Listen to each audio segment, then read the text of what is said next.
My name is Cameron, and my older sister Lily was the star that shadowed me as a child. Aunts, uncles, cousins, you name it, were always in our home. Attracted by the prospect of my mom's renowned barbecue and the opportunity to witness Lily's performance, they would swarm into our backyard like ants to a picnic. With its well-kept lawn and large oak trees serving as the ideal background, our backyard resembled a theater. While Mom hurried around making sure everyone had a drink, Dad would light the grill and fill the air with the aroma of sizzling meat and charcoal. "Lily, sweetie." Aunt Marge's voice would break through the noise as she called out, "Why don't you give us a little song?" All eyes would suddenly go to my sister. With a playful gleam in her eye and her golden locks bouncing, Lily would climb onto a chair. She would make a big clearing of her throat, and then magic. She would perform her best Celine Dion imitation, while My Heart Will Go On reverberated around the yard. The grown-ups would erupt, yelling and clapping like they were at an actual performance. Dad would frequently wipe a tear from his eye, while Mom and Dad would grin with delight. I would be out to the side, attempting to blend in with the shrubs in the meantime. My voice sounded like a strangled cat every time I opened my lips to sing, not because I didn't want to join in. And verse? Don't think about it. I would stammer and get red-faced as the words tangled on my tongue. I would hear family members remark on how different I was from my sister. The relatives weren't the only ones. Mom and Dad made it obvious who was the family star. I was left on my own as Lily was escorted between painting workshops, singing lessons, and dancing sessions. I didn't mind too much since I took comfort in the ancient, dusty books that adorned our shelf. Great Aunt Maggie was the only one who appeared to understand me. She would discover me with my nose deep in a book, either up in the treehouse or behind the garage. As she settled down next to me, she would inquire, "What adventure are you on today, Cameron?" Thankful for the interruption, I would glance up. "Oh, just reading about ancient Egypt," I would respond, pointing to the cover of my most recent discovery alongside her. Maggie's eyes would sparkle as she nodded. "Girl, you've got everything under control. Never listen to someone who tells you otherwise." I felt like my soul was being soothed by those times spent with Maggie. She didn't expect me to be someone I wasn't or to perform. I could just be Cameron with her, the quiet, bookish girl who liked the solitude of paper and ink better than the commotion of family parties. Even while I treasured such times, they couldn't take away the hurt of being the kid who was forgotten.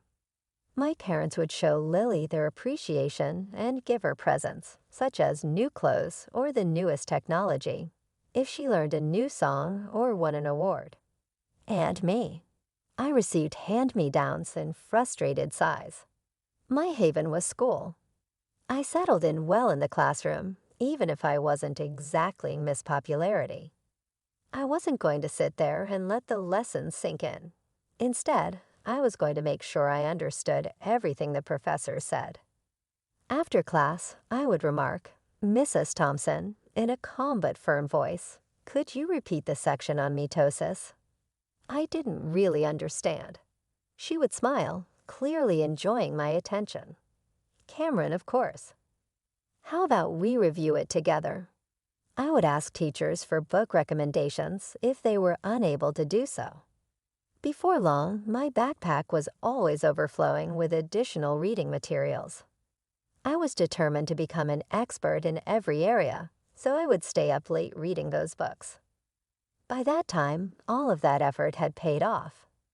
I was at the top of my class when I started high school. I was the best at something for the first time in my life. I even made some bookish friends who were understanding of my reserved demeanor. When graduation drew near, our home turned into Lily Central. Mom was always helping her assemble her portfolio for some prestigious college's advertising and public relations program. Mom would exclaim, "Oh, honey, this campaign idea is perfect," as she gazed at Lily's work. You're so talented. I would roll my eyes, go to my room, and spend all of my time studying.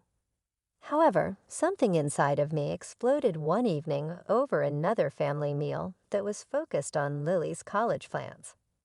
My words, "I'm going to college too," came out quickly. "I want to study management." The ensuing hush was deafening. Then they all started laughing, which shocked and pained me. Mom responded, "Oh, baby," as she wiped away her tears. "We couldn't afford that. Once you graduate, you'll need to find employment. Simply put, you lack your sister's talent." It seemed as if someone had hit me. But I'm the top student in my class." I stumbled, an embarrassed and angry expression on my face. "I get straight A's." I hurried to my room and returned with my report card, which I slammed onto the table. Their eyes widened in amazement as they all leaned in to observe. "Well, I'll be damned," Dad said in a low voice while rubbing his head. "When did this happen?" "It's been happening for years," I said, not that any of you ever noticed.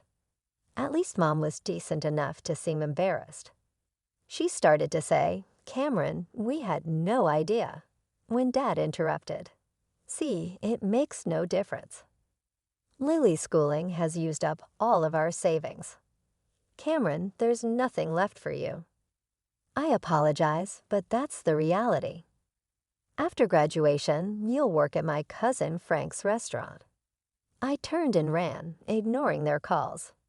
I sprinted up the stairs into my room, slamming the door so hard the walls shook.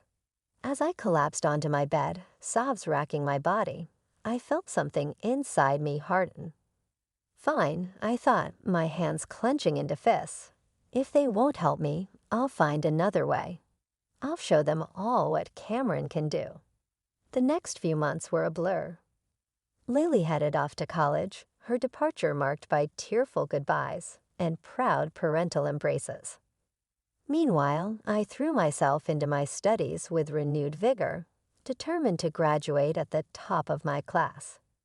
During this time, I found myself spending more and more time with great Aunt Maggie. Her small cozy house became my refuge from the tension at home. One afternoon, as we sat in her sunlit kitchen sipping tea, she asked the question I'd been dreading. "So Cameron," she said, her kind eyes fixed on me, "what are your plans after graduation?" I stared into my teacup, fighting back tears. I don't know, Aunt Maggie. Mom and Dad won't help me with college. They say there's no money left after paying for Lily's education. Maggie was quiet for a moment, then reached across the table and squeezed my hand. "Cameron, dear, I've got some savings. I'd like to give them to you for college. You're smart as a whip, and I'll be damned if I let that brain of yours go to waste." The reality of her words hit me like a tidal wave. I burst into tears, overwhelmed by her generosity, and the sudden realization that my dreams weren't dead after all. "Thank you," I sobbed, throwing my arms around her.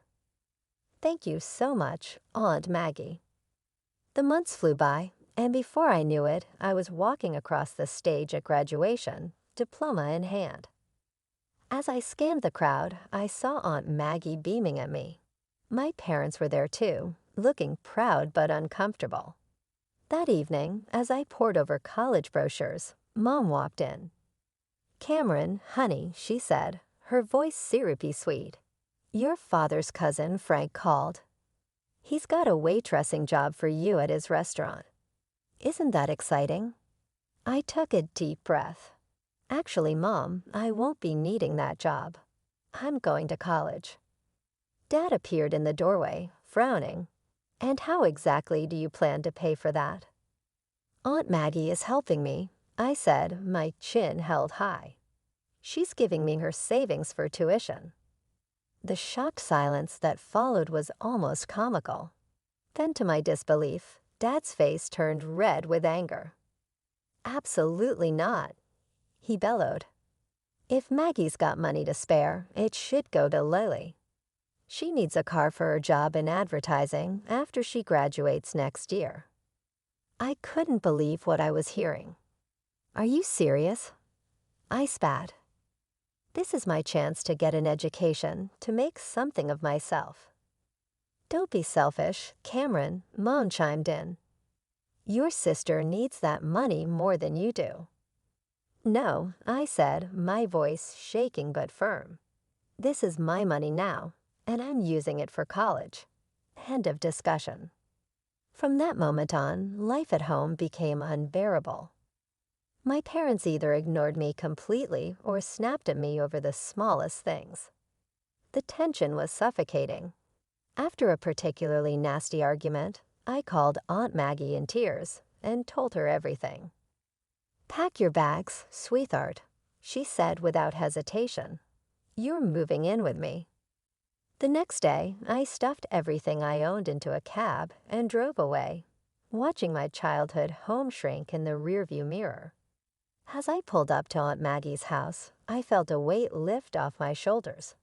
The summer flew by in a whirlwind of preparation, and before I knew it, I was stepping onto the campus of State University. Thanks to my stellar grades and Aunt Maggie's generosity, I'd gotten into the management program I'd always dreamed of. On my first day of classes, I felt like I was floating on air as I sat in my introduction to business lecture, drinking in every word. I couldn't help but think, I made it. I'm really here. Meanwhile, Lily was starting her senior year at her fancy college. I hadn't heard much from her or my parents since I'd moved out, but I tried not to let it bother me. I was too busy reveling in my newfound freedom and the excitement of college life. But then, about a month into the semester, Aunt Maggie called me. Cameron, dear, she said, her voice hesitant. I think you should sit down for this. My heart raced as she filled me in on the family drama I'd missed. Apparently, Lily had shown up at home out of the blue, announcing she'd dropped out of college. The reason? She was pregnant. According to Aunt Maggie, Lily had been flippant about the whole thing. Oh, don't worry, she'd said, tossing her hair. The baby's father is loaded. We'll be getting married soon. But the story didn't end there. It turned out Lily's boyfriend wasn't as committed as she thought. When he found out she'd been sleeping with his friend too, all hell broke loose. Now they don't even know who the father is. Aunt Maggie sighed. I sat there, phone pressed to my ear, trying to process it all. Part of me felt a twisted sense of satisfaction. The golden child had fallen from her pedestal. But mostly, I just felt sad for Lily and the mess she'd gotten herself into. The saga continued over the next few months. Aunt Maggie kept me updated on all the gossip from the family gatherings I no longer attended. When Lily's baby was born, a DNA test confirmed her boyfriend was indeed the father. But instead of the fairy tale wedding Lily had envisioned, he simply agreed to pay child support. The final blow came when Lily, desperate for work, took a job as a waitress at Uncle Frank's restaurant, the very job my parents had tried to foist on me. As I hung up the phone, I felt a whirlwind of emotions. There was a small, petty part of me that wanted to gloat, to rub my success in my family's faces. But mostly, I just felt a profound sense of gratitude for where I was and how far I'd come. Years flew by in a blur of lectures, exams, and late-night study sessions. Before I knew it, I was walking across the stage at graduation, my hard-earned management degree clutched tightly in my hand. As I scanned the crowd, I saw Aunt Maggie beaming at me, tears of pride in her eyes. Thanks to my top grades and glowing recommendations from my professors, I landed a job as a manager at the Gilded Fork, one of the most prestigious restaurants in the city. The salary was more than I'd ever dreamed of, and for the first time in my life, I felt truly successful. With my first paycheck, I knew exactly what I wanted to do. I marched into the electronics store and bought the latest smartphone for Aunt Maggie. Her face lit up when I presented it to her. "Oh, Cameron," she gasped, turning the sleek device over in her hands. "This is too much." I grinned, already pulling out my own phone. "Not at all. Now let me show you how to use it." Over the next few weeks, I taught Aunt Maggie the ins and outs of social media. She took to it like a duck to water, especially loving Facebook's video feature. Soon her page was filled with clips of her garden, her cat, and her infamous apple pie in various stages of creation. I'd watch her videos during my lunch breaks, always making sure to leave a comment or a like. It was our way of staying connected, even when work kept me busy. One day, as I was preparing for the dinner rush, my phone buzzed. I glanced at it, surprised to see my mother's name on the screen. We hadn't spoken in years. "Cameron," her voice was hesitant. "We were hoping you might come over to talk." After a long pause, I agreed. That Sunday, I found myself standing on the porch of my childhood home, my hand hovering over the doorbell. Before I could press it, the door swung open. "Cameron," my mother pulled me into a tight hug. "Oh, sweetie, it's so good to see you." Inside, I found my father, Lily, and a toddler I assumed was my niece. The atmosphere was tense, but not hostile, like I'd feared. "You look good, kiddo," Dad said, his voice gruff but warm. "We hear you're doing well for yourself." I nodded, still wary. "I am. I'm a manager at the Gilded Fork now." Their eyes widened at the name of the restaurant. Mom cleared her throat. That's wonderful, dear. Actually, that's part of why we wanted to talk to you." Over the next hour, they apologized for how they treated me, admitting they'd been wrong to dismiss my potential. Then came the real reason for the reunion. "Cameron," Mom said, glancing at Lily. We were wondering if you might be able to help Lily get a job at your restaurant." I looked at my sister, bouncing her daughter on her knee. She wouldn't meet my eyes. "I'll see what I can do," I said finally. "No promises, but I'll ask." True to my word, I spoke to Mr. Reeves, the restaurant owner, about Lily. To my surprise, he agreed to give her a shot as an administrator. Lily started the following week.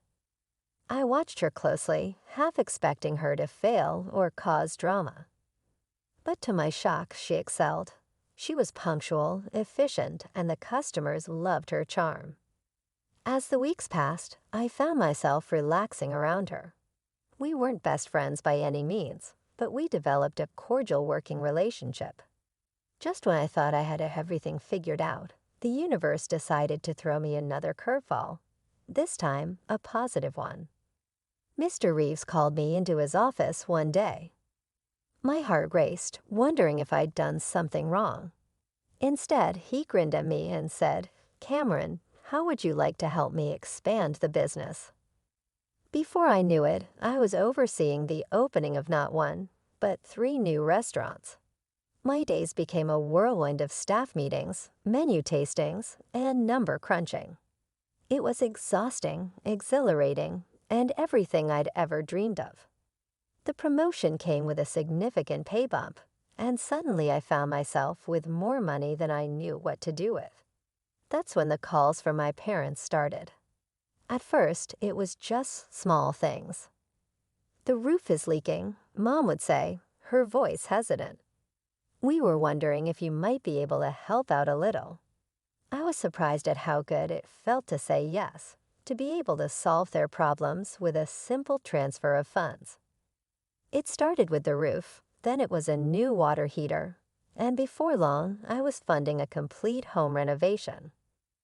As their financial situation improved, thanks to my monthly allowance, the infamous family parties started up again.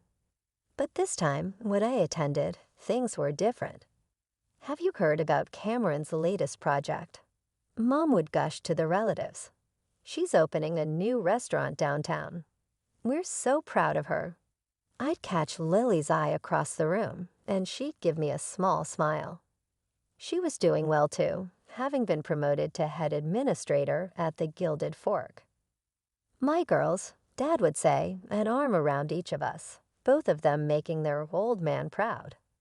Part of me wanted to be bitter, to remind them of how they treated me before.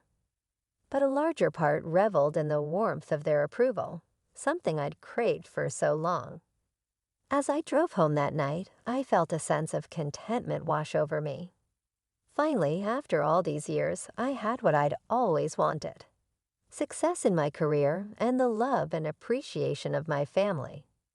I was the golden child now, but better than that, I was my own woman, standing on my own 2 feet. It was a lazy Sunday afternoon when my world came crashing down around me. I was scrolling through Facebook, sipping my coffee, when I saw that Aunt Maggie had posted a new video. It was from one of the family gatherings I'd missed due to work commitments. Smiling, I clicked play, expecting to see the usual scenes of laughter and mirth. What I saw instead made my blood run cold. There in living color were my parents, their faces flushed with alcohol and self-righteousness. Mom was gesticulating wildly, her voice slurred but unmistakable. And Cameron, that ungrateful little freeloader, she was saying, "She barely gives us anything. We're not made of money, you know." Dad chimed in, his face red. "That's right, we're doing just fine thanks to our Lily. She's the one keeping that fancy restaurant afloat. Cameron just rides on her coattails." The video continued with various relatives nodding along, some even adding their own criticisms. Lily sat in the corner, looking uncomfortable but not contradicting them. As the video ended, I sat there stunned. How could they, after everything I'd done for them, all the money I'd given them, how could they turn around and say such awful, untrue things? With shaking hands, I scrolled down to the comments. There, I saw a stream of messages from my parents. "Maggie, delete this video right now. You had no right to post this. Take it down immediately." But Aunt Maggie's response made me burst into tears. "I don't know how to delete videos, and even if I did, I wouldn't. It's time everyone saw the truth about how you treat Cameron. She's the one supporting you, and this is how you repay her kindness. Shame on you both." I sat there for what felt like hours, replaying the video, reading and rereading the comments. The betrayal cut deep, reopening wounds I thought had long since healed. Finally, I picked up my phone and dialed Aunt Maggie's number. "Oh, Cameron, dear," she said when she answered, her voice full of sympathy. "I take it you've seen the video."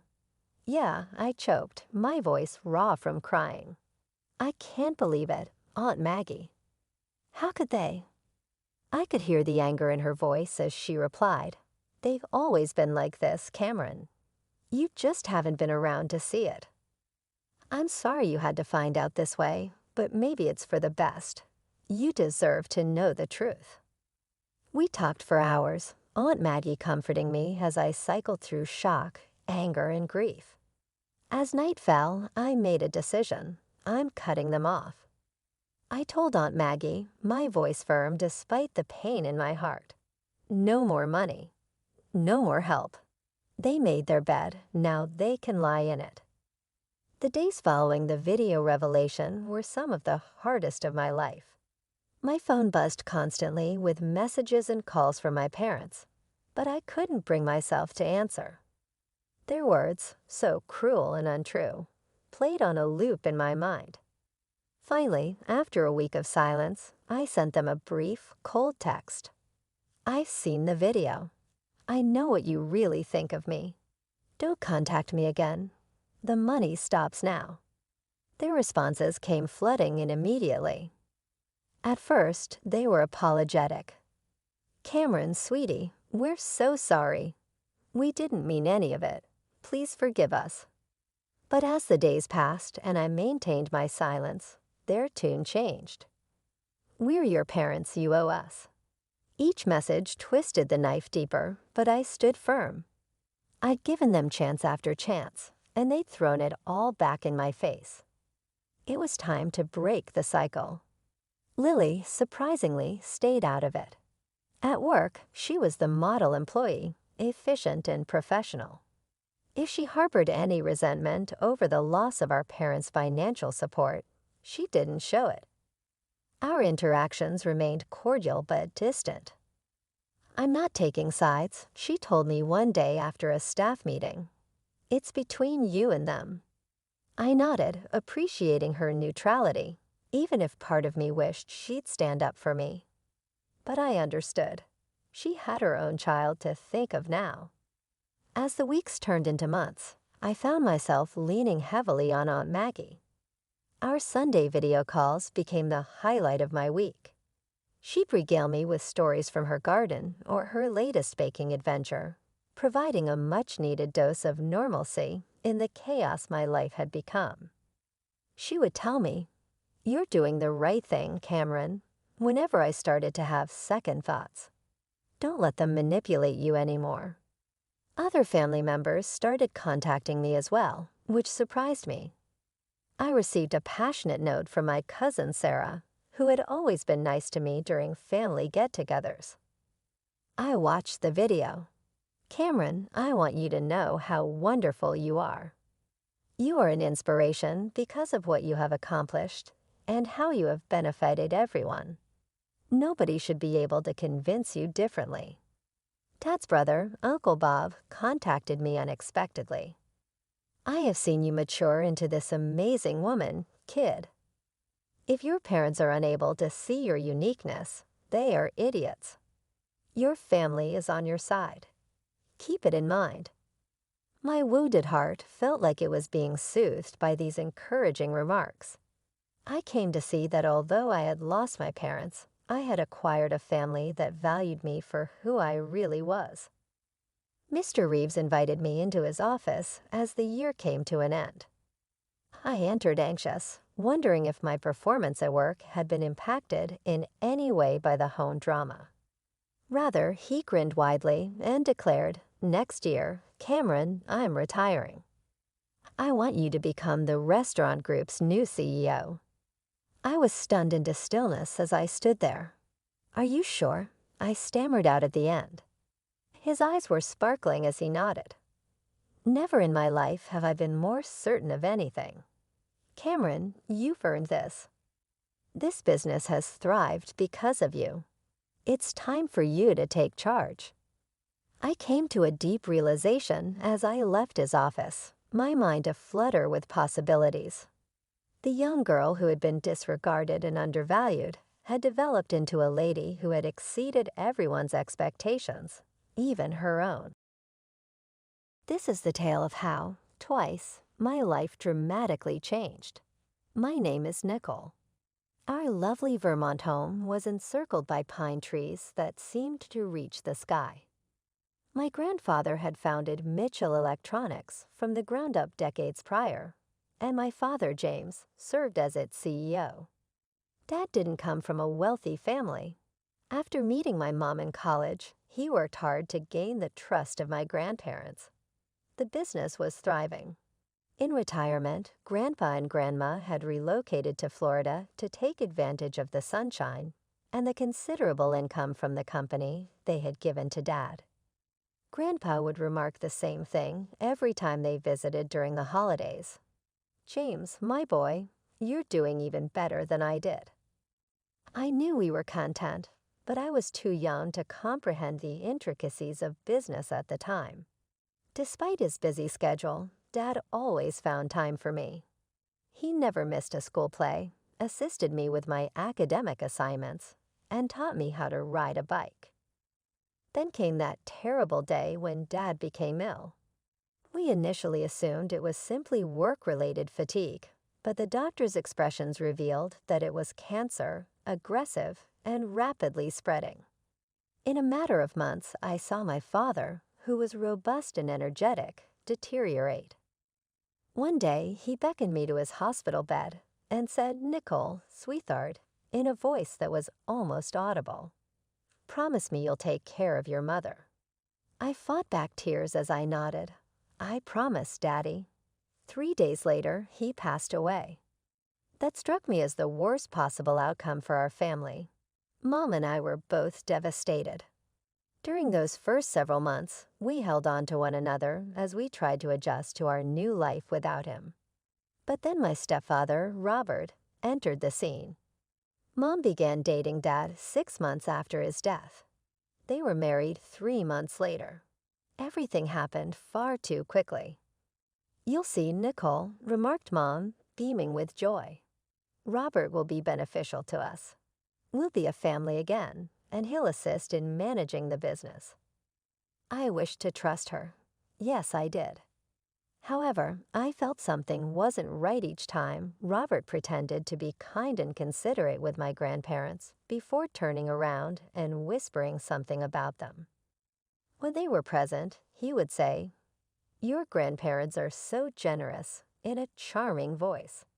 But after they were gone, he was a different person.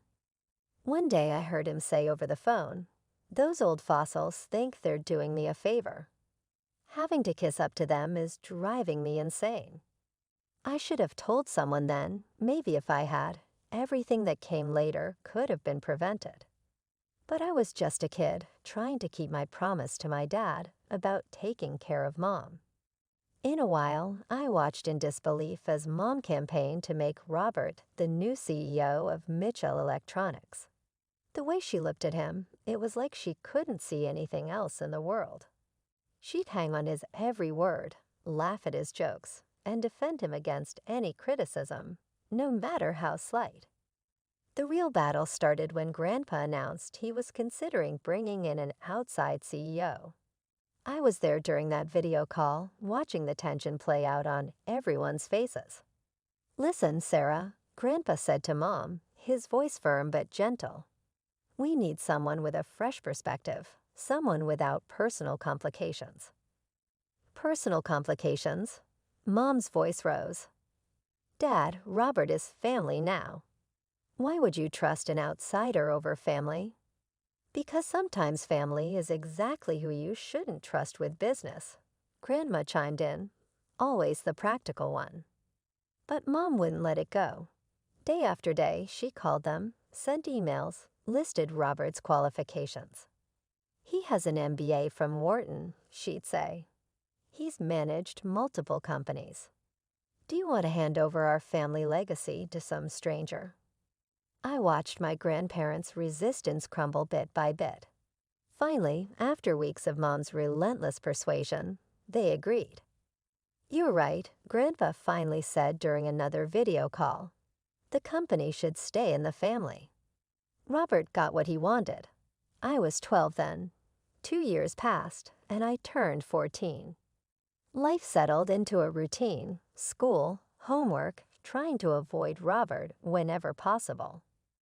Then came that day that changed everything. I came home early from school because of a canceled basketball practice. The house was quiet, but I heard voices coming from Robert's home office. I wasn't trying to eavesdrop, but something in the tone made me stop outside the door. "You need to slow down with these foreign transfers," a man's voice, I recognized as Mr. Peterson, our company accountant, was saying. "It's getting too obvious. We'll both end up in handcuffs if you're not careful. The amounts are too large." Robert's response was calm, almost amused. "Relax. I've got it all under control. I know exactly what I'm doing." "But sir," Robert's voice hardened. "That old man is paying me peanuts to run his precious company. If he wasn't so damn greedy, I wouldn't need to compensate myself this way. This is what I deserve." I must have made some small noise, because suddenly Robert's eyes were locked on mine through the doorway. His face went from angry to smooth in an instant. "Nicole, this isn't what you think," he stammered, standing up quickly. "Mr. Peterson and I were just discussing some routine company matters. Nothing for you to worry about, sweetie." But I had heard enough. The fake smile on his face couldn't hide what I had just witnessed. My hands were shaking as I backed away from the door. "This doesn't concern you." Robert called after me, his voice carrying that subtle threat I'd grown so used to. Just forget about what you heard. I spent hours in my room, pacing back and forth, trying to decide what to do. The conversation I'd overheard kept playing in my head like a broken record. Robert was stealing from my grandparents, from our family company, the company my grandfather built, that my dad had run with such integrity. Finally, around dinner time, I heard Robert's car leave the driveway. This was my chance. I found Mom in the kitchen, chopping vegetables for dinner. "Mom," I started, my heart pounding. "I need to tell you something important. I overheard something today in Robert's office." I took a deep breath and told her everything about the foreign accounts, the hidden shortages, what Robert had said about Grandpa. The change in her face was instant. The smile vanished, replaced by something hard and cold I'd never seen before. She put down the knife with a sharp clang. "Stop right there," she snapped. "Stop lying about my husband." I stepped back, shocked by her reaction. "Mom, I'm not lying." "I heard them. Mr. Peterson was there too." "Enough," she slammed her hand on the counter. "I've known Robert for 2 years. He would never do something like that." "But Mom," I heard. "No," she cut me off again, her voice rising. "I see what this is. You've never given Robert a chance. Nothing he does is ever good enough for you." I couldn't believe what I was hearing. This isn't about whether I like him or not. He's stealing. "You," she screamed, "are such a selfish, ungrateful girl. Robert has done nothing but try to be good to you. He's helped with your homework, taken you to your games, tried to be a father to you." "He's not my father," I screamed back. "Dad would never steal from Grandpa. This is exactly what I'm talking about." Mom's voice was shrill. "You're just trying to cause problems. You want us to fight with Robert. You've been trying to sabotage this marriage from the beginning." That's not true. Tears were streaming down my face now. "I'm trying to protect our family." "Protect," she laughed, but it wasn't her normal laugh. It was something ugly and harsh. "You're trying to destroy the only happiness I've found since your father died. You're just a jealous, spiteful child who can't stand to see her mother happy again." "Mom, please," I begged. "Just listen to me." "No, you listen to me," she hissed, stepping closer. "I've had enough of your attitude, your lies, your constant attempts to undermine my marriage. If you can't accept Robert and be grateful for everything he's done for us, then maybe you need to think about whether you want to be part of this family at all." The words hit me like a physical blow. I stared at my mother, this stranger wearing my mother's face, and realized with horrible clarity that she would never believe me. She would always choose him over me. I barely slept that night, crying into my pillow until exhaustion finally took over. When I came down for breakfast the next morning, the atmosphere in the kitchen was thick with tension. Robert sat at the table looking unusually serious, while Mom stood by the coffee maker, her hands shaking slightly as she poured her cup. "Sarah," Robert turned to my mother. "I've had enough. I can't live like this anymore with your daughter spreading lies about me and undermining everything I do." He paused, his jaw clenched. "It's time for you to choose. Either she goes or I do." My heart stopped.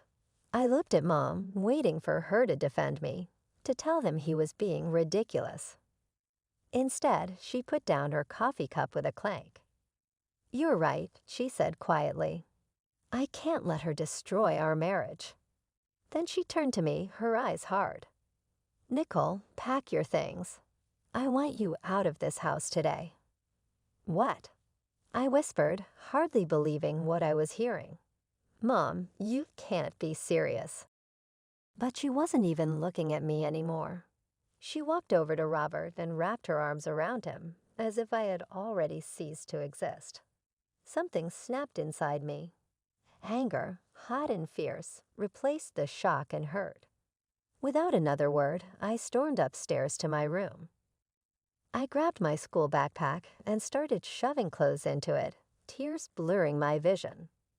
Then I remembered the money I'd been saving from my allowance and birthday gifts, about $300, hidden in my desk drawer.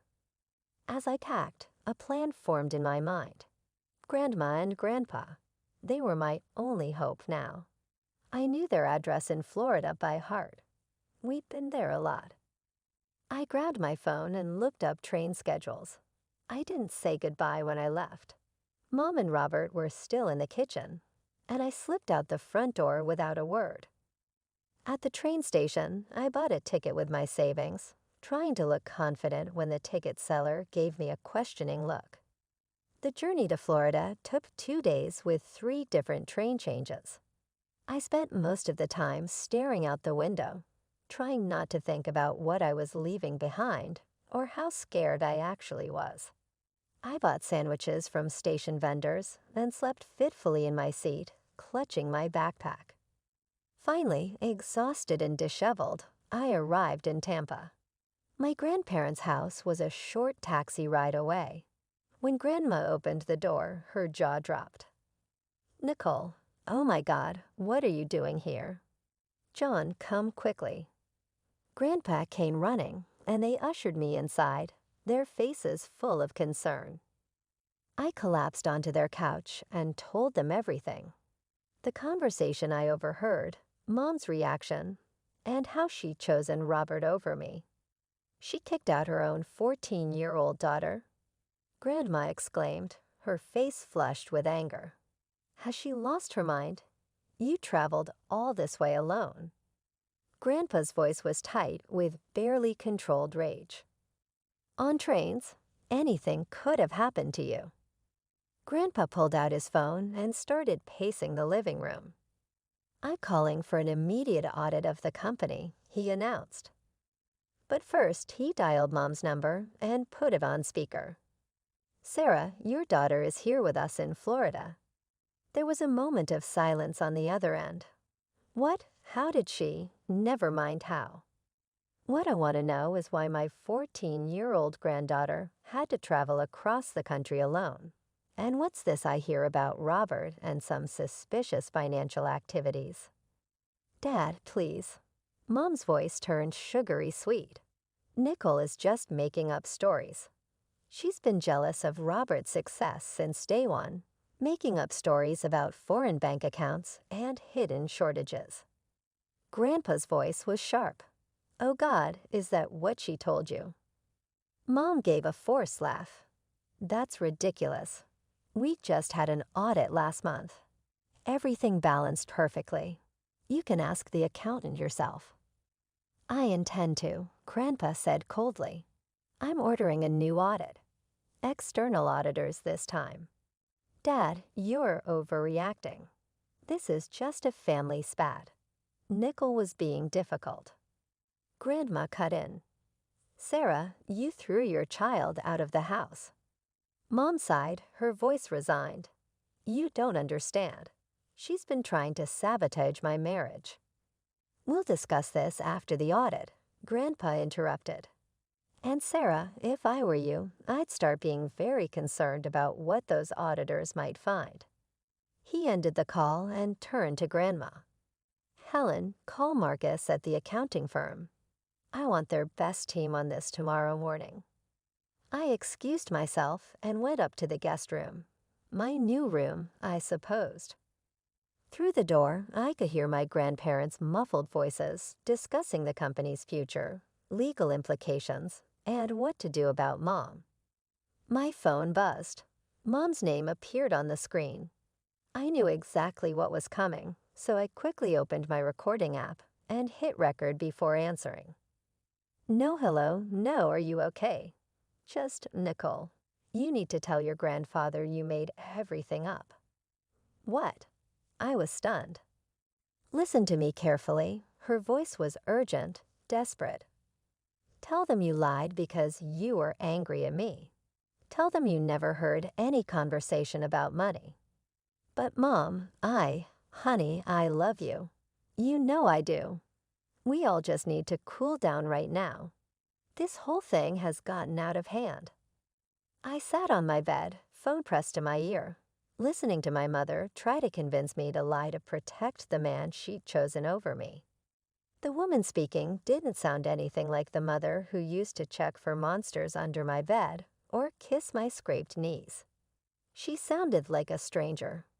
There's something else you need to understand, Mom continued, her voice taking on an almost pleading tone. I talked to Robert after you left. My heart skipped a beat. I gripped the phone tighter, making sure the recording was still going. He told me everything, honey, and it's not what you think at all. She paused, as if choosing her words carefully.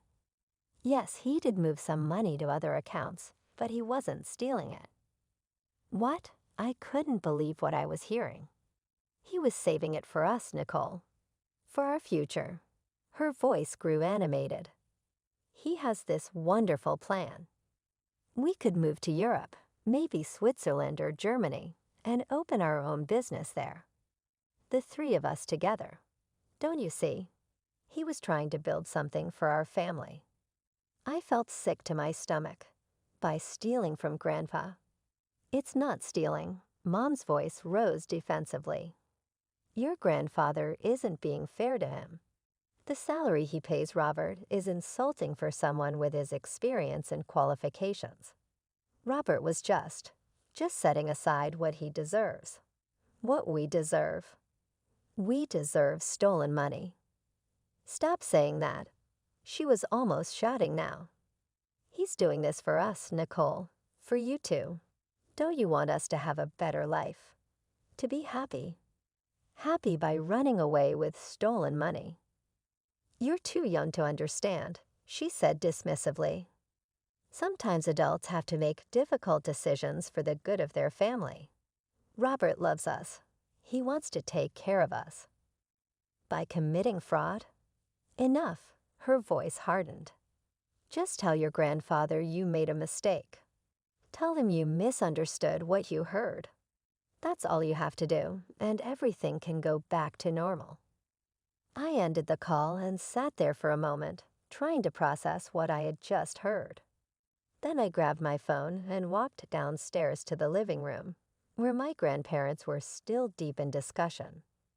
You need to hear this, I said, holding up my phone. They listened in silence. As I played the recording, Mom's voice filled the room, spinning her tales about Robert's noble intentions and dreams of a new life abroad. With each word, my grandparents' faces grew darker. When it was finished, Grand put her head in her hands. "Oh, Sarah," she whispered, "what have you done?" Grandpa just shook his head slowly. We trusted them. We thought family meant something. He looked at me with sad eyes. Your mother, she's so blinded by love, she can't see what's right in front of her. Can't see how she's being manipulated, like a cat in heat. Grandma said bitterly. No sense, no reason, just blind devotion to a man who's using her.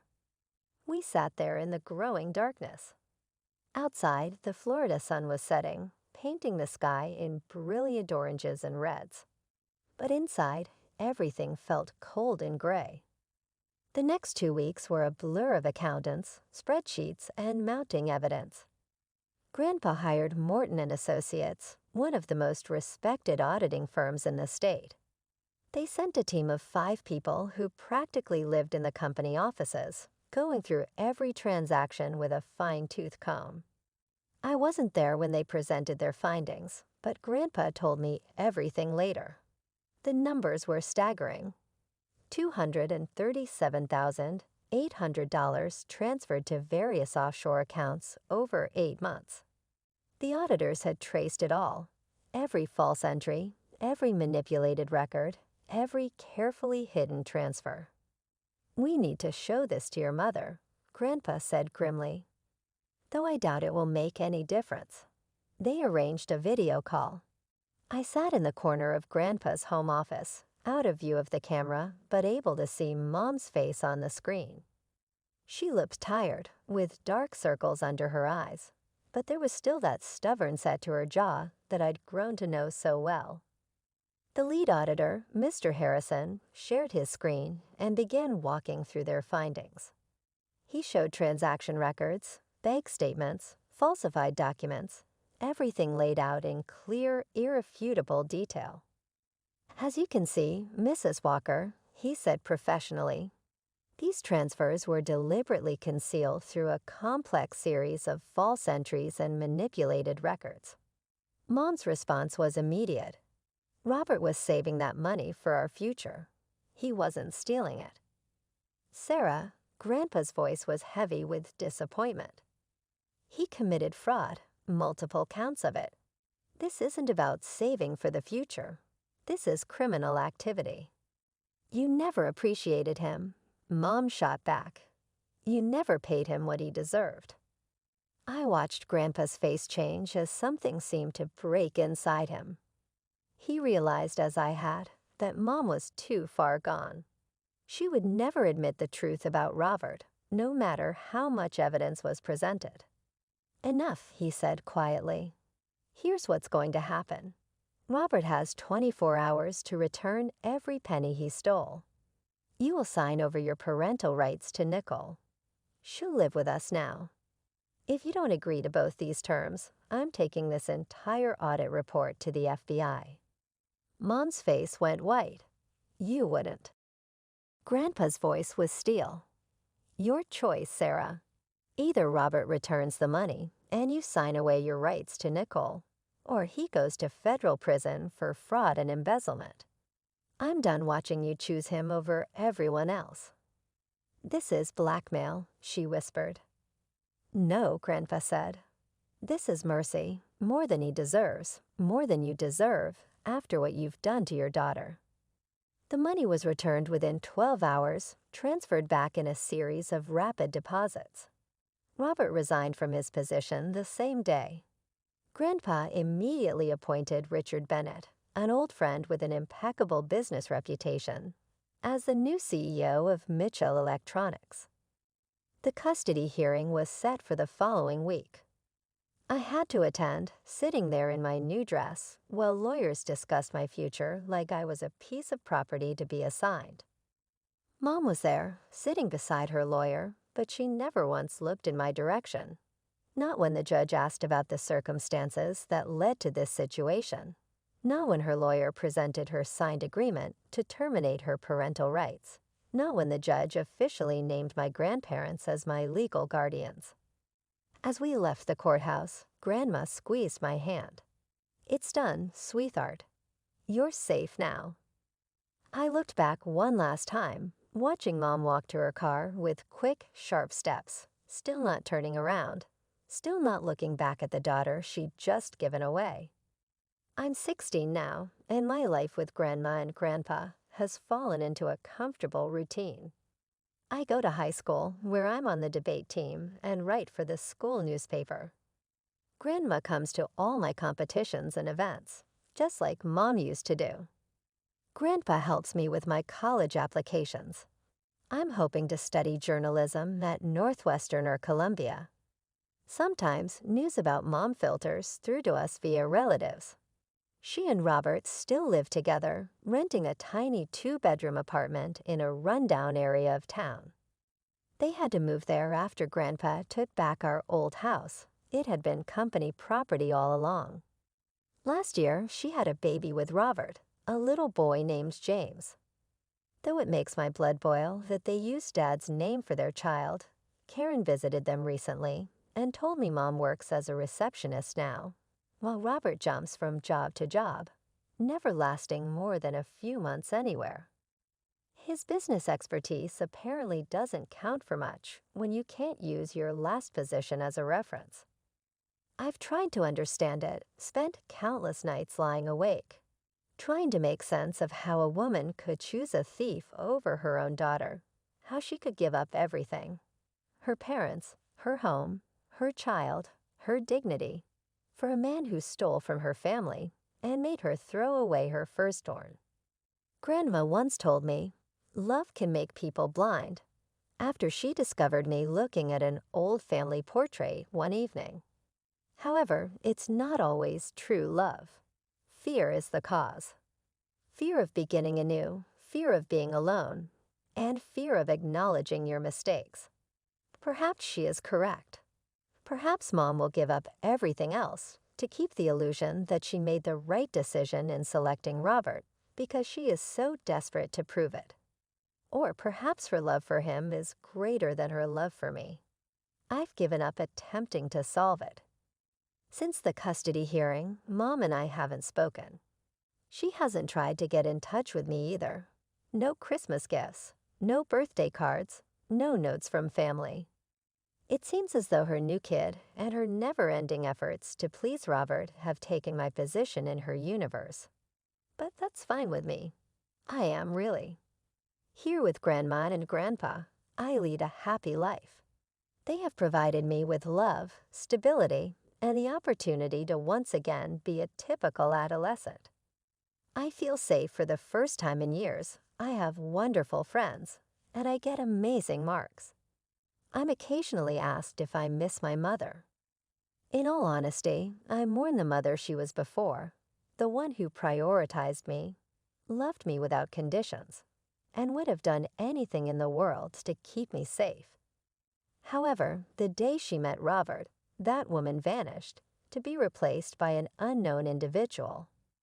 I therefore put more emphasis on my future than my past.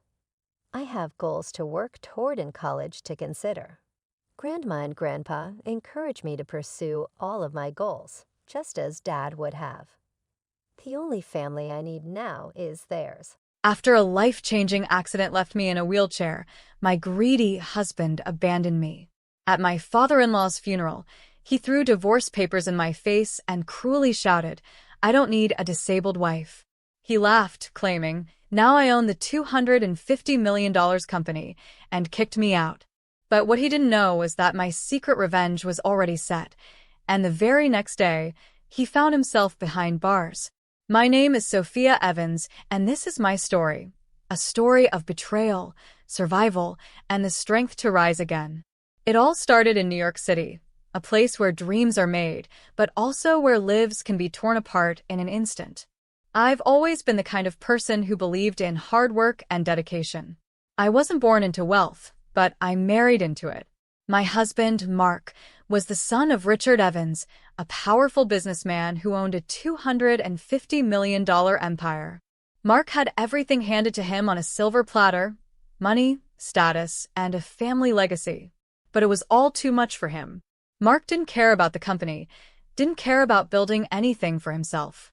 He lived a life of leisure, relying on his father's money.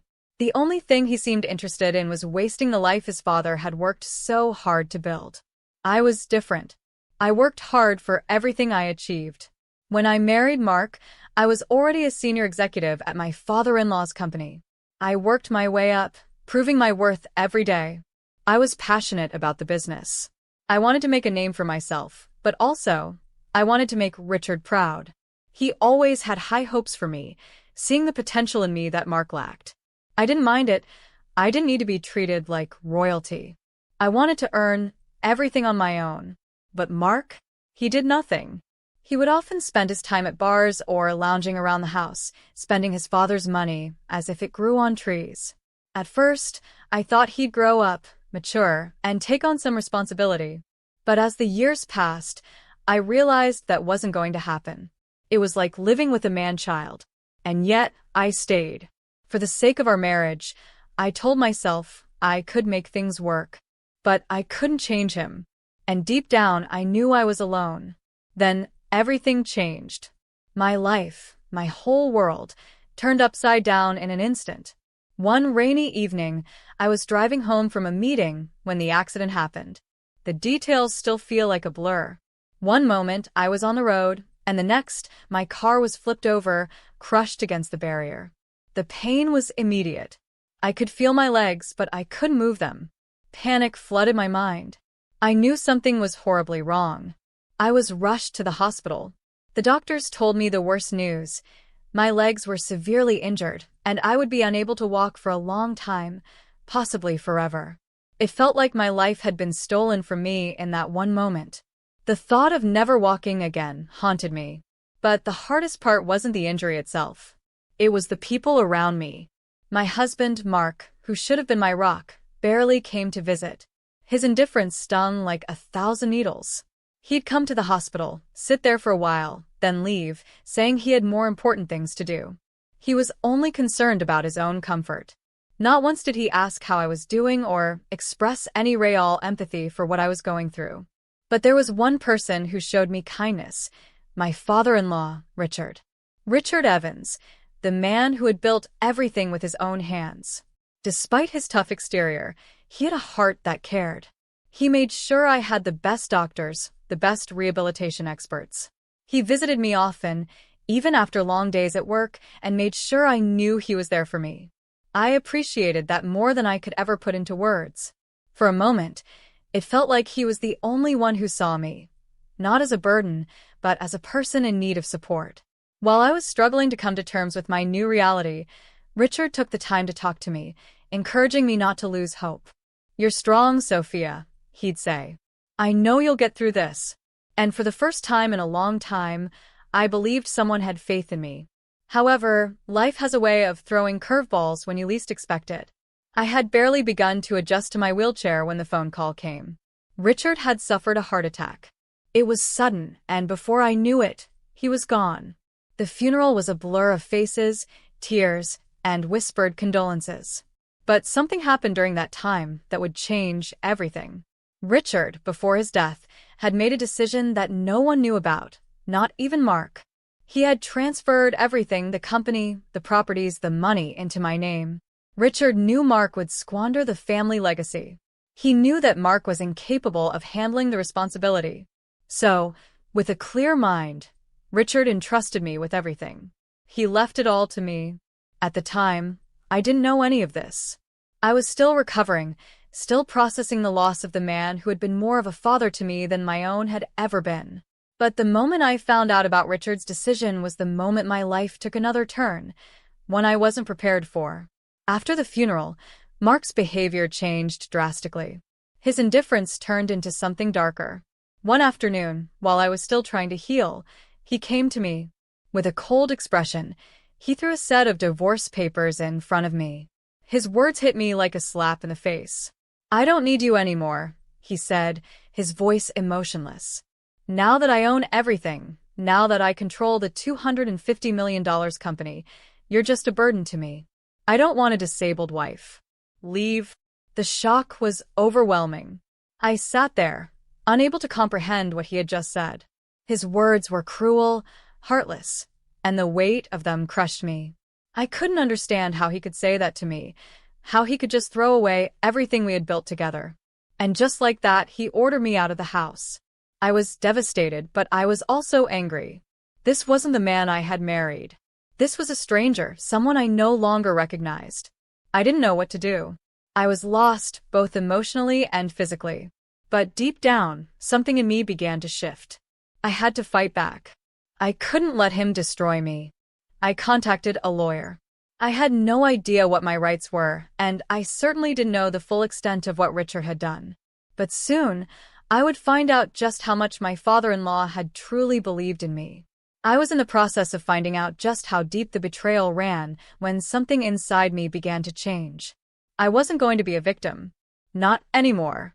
I didn't know it then, but everything was about to change.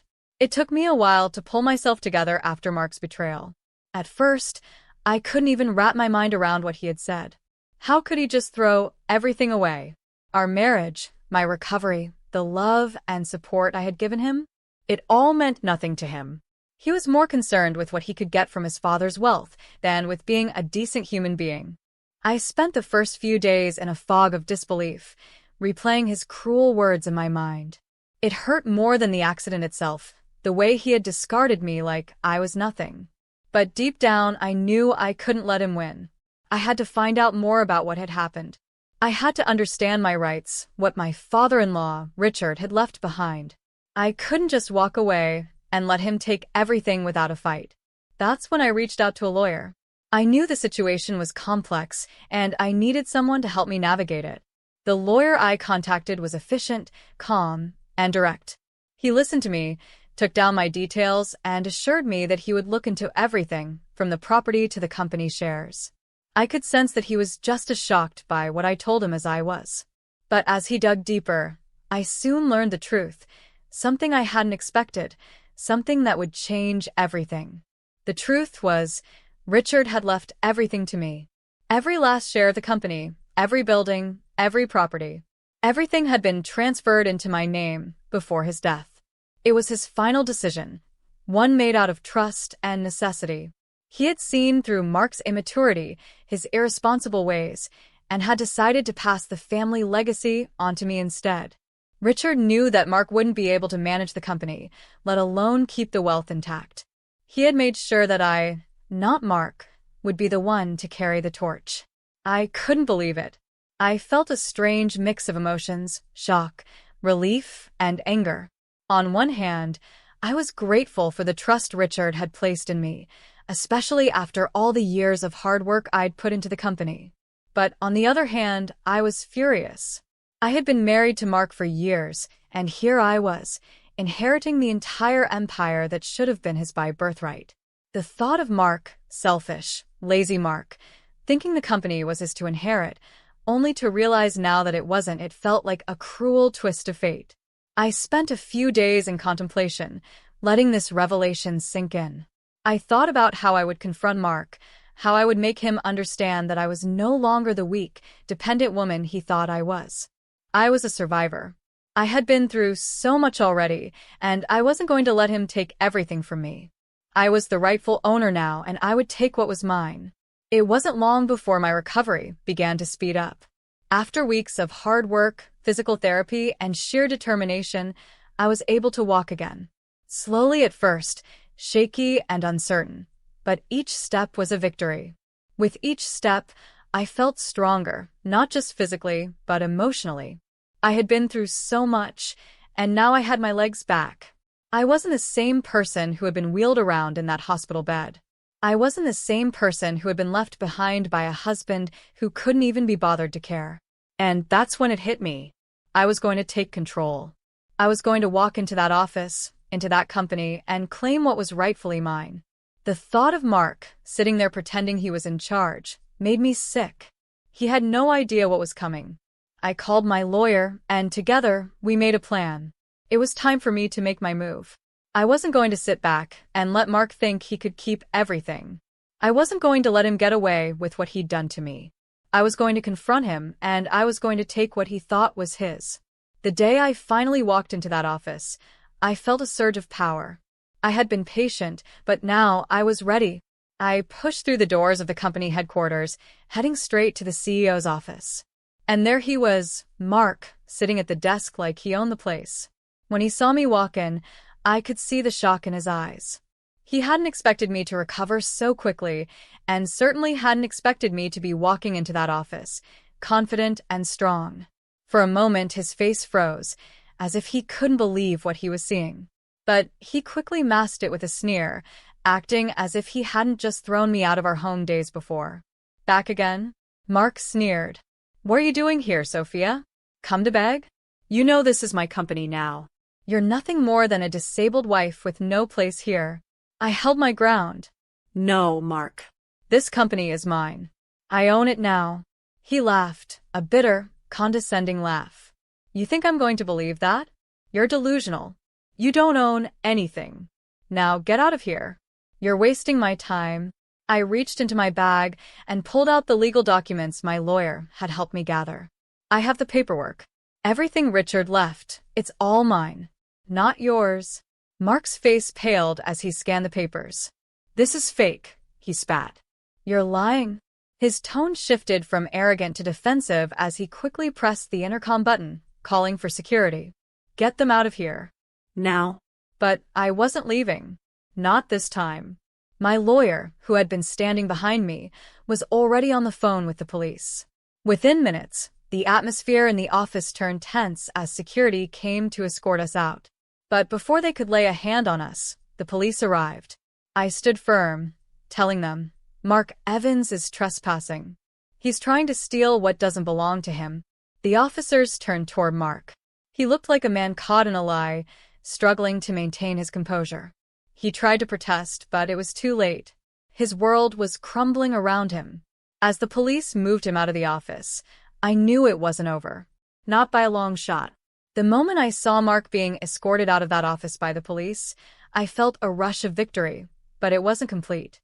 I could see the panic in his eyes, the way his composure was slipping. For a brief second, I almost felt sorry for him. But then I remembered everything he'd done to me, everything he'd taken from me when I needed him the most. I wasn't about to back down now. I wasn't just reclaiming my position in the company. I was reclaiming my dignity.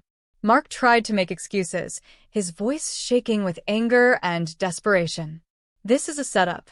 You're all making a huge mistake," he yelled, but his words only grew weaker as the police led him down the hallway, his face reddening with frustration.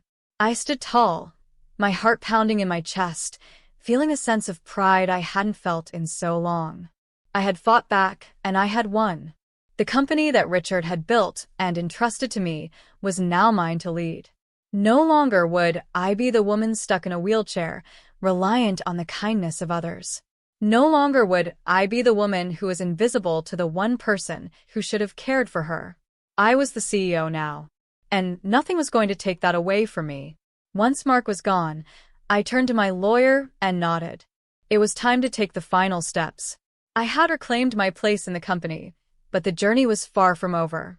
I couldn't let Mark think he could get away with what he'd done. The betrayal, the cruelty, the way he had discarded me like I was nothing, it all needed to be addressed.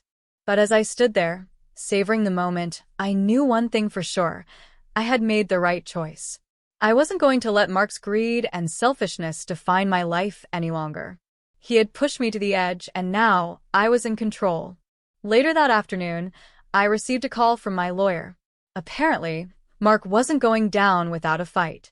He had already been calling our old family friends, trying to convince them that I had forged the documents, that the whole thing was a lie. He thought he could manipulate the situation the way he always had. But this time, it wasn't going to work. This time, he had underestimated me. I didn't hesitate for a second. I instructed my lawyer to press charges for harassment and fraud. I was done with Mark and his lies.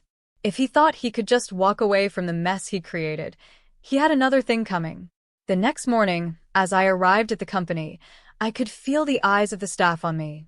Word had already spread about Mark's outburst, and I could sense the tension in the air. But as I walked through the hallways, I noticed something else. People were looking at me differently. There was respect in their eyes now, where there had been none before. Richard had always told me I had the potential to lead. Now I was showing them I could. As I sat in Richard's old office, now my office, I finally allowed myself a moment of peace. It had been a long, painful journey to get here. The accident, the betrayal, the months of uncertainty, it had all brought me to this point. And now I was in control. The battle with Mark wasn't over yet, but I was no longer afraid of him. He had underestimated me at every turn, thinking that I was weak, that I was just a woman in a wheelchair. But I had proven him wrong. I had shown him that I wasn't someone to be cast aside. I was stronger than he could ever imagine. The next step was clear. Mark needed to be held accountable for everything he'd done. And I wasn't going to let him get away with it. Not now. Not ever. It wasn't long before Mark's arrogance led him straight into a pit he couldn't crawl out of. I had already put the wheels in motion with my lawyer. We were going to make sure he was held accountable for his actions. Everything from the fraudulent claims to his cruel treatment of me. I knew it wouldn't be easy, but nothing worth having ever was. It was a few weeks after the police had removed Mark from the office that the next shocking turn of events came. My lawyer contacted me one morning, informing me that Mark had been trying to dig his way out of the mess he had created by calling in favors from people he thought would help him. But it wasn't working. The people he'd tried to manipulate had begun distancing themselves from him, including our old family friends. They weren't buying his lies anymore. The weight of his actions was finally catching up to him. I hadn't expected this to happen so quickly, but it felt like the universe was finally delivering the justice I'd been waiting for. Mark had lost more than his place in the company. His friends, his reputation, Everything he had relied on was crumbling. The things he thought would save him, his wealth, his connections, were slipping through his fingers. And then the final blow came. The media caught wind of the situation. Somehow, the story of Mark's betrayal, his false claims about the company, and his cruel actions toward me started to make waves. It didn't take long for the public to turn on him, and his so-called friends began to scatter. The company's board, too, started to ask questions. They wanted nothing to do with the mess he had caused. I made the decision to confront him one last time. I wasn't doing it for my own satisfaction, but because Mark needed to understand that actions have consequences. I wanted him to know that he couldn't just walk away and pretend nothing happened. I scheduled a meeting at the company.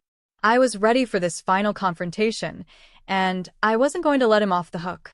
I walked into the room with my lawyer by my side, and there he was, Mark, sitting across from me, his face pale, his shoulders hunched as if he already knew he was on the losing side. "Sophia," he started, his voice shaky. I didn't mean to." I cut him off. "Don't," I said firmly. "You've said enough. I don't need your excuses, Mark. You've shown me who you really are, and now you'll face the consequences." His expression twisted in panic. "I didn't steal anything. It's all a mistake." I reached into my bag and pulled out the recording I had made of his earlier conversation, the one where he had made derogatory comments about me and the company. I pressed play, and his own voice filled the room. "The worst thing you can do is marry an ugly woman. I'll tolerate it because she's rich and will make me rich." His voice echoed in the silence. I watched as his face drained of color, his mouth opening and closing as he tried to come up with a defense that wouldn't come. "You're nothing but a liar and a fraud," I said. "And I'll make sure the world knows who you really are." Mark stood up suddenly, his anger flaring, but there was nothing he could do. He was caught in his own web of lies. He tried to deny it, tried to defend himself, but the damage was done. Before he could say another word, I turned to the security guard at the door. "Throw him out," I ordered. He hesitated for just a moment, then complied, escorting Mark out of the office. I looked at the police officer standing behind me, and with a clear, steady voice, I said, "Arrest him." Mark was still protesting as the officers cuffed him. His desperation was palpable, but it didn't matter. He had crossed the line one too many times. "Please don't do this," he pleaded from his knees, his voice cracking. "I'm sorry. I didn't mean it. Please." I looked at him, and for a moment, I saw the man I had once loved. But then, I remembered all the years of pain, the loneliness, the betrayal. I remembered the look on his face when he told me I was no longer useful to him. "No," I said, my voice cold. "You're not sorry. And I don't need someone like you in my life anymore." With that, I turned away. The officers let him out, and I felt a weight lift from my shoulders. I didn't need to explain myself any further. I had made my decision. I was moving on. As I stood in that office, now fully in control, I realized something. All the pain, all the betrayal, had brought me to this point, not just as the CEO of a $250 million company, but as a woman who had found her strength. I had been through so much, but I had come out stronger.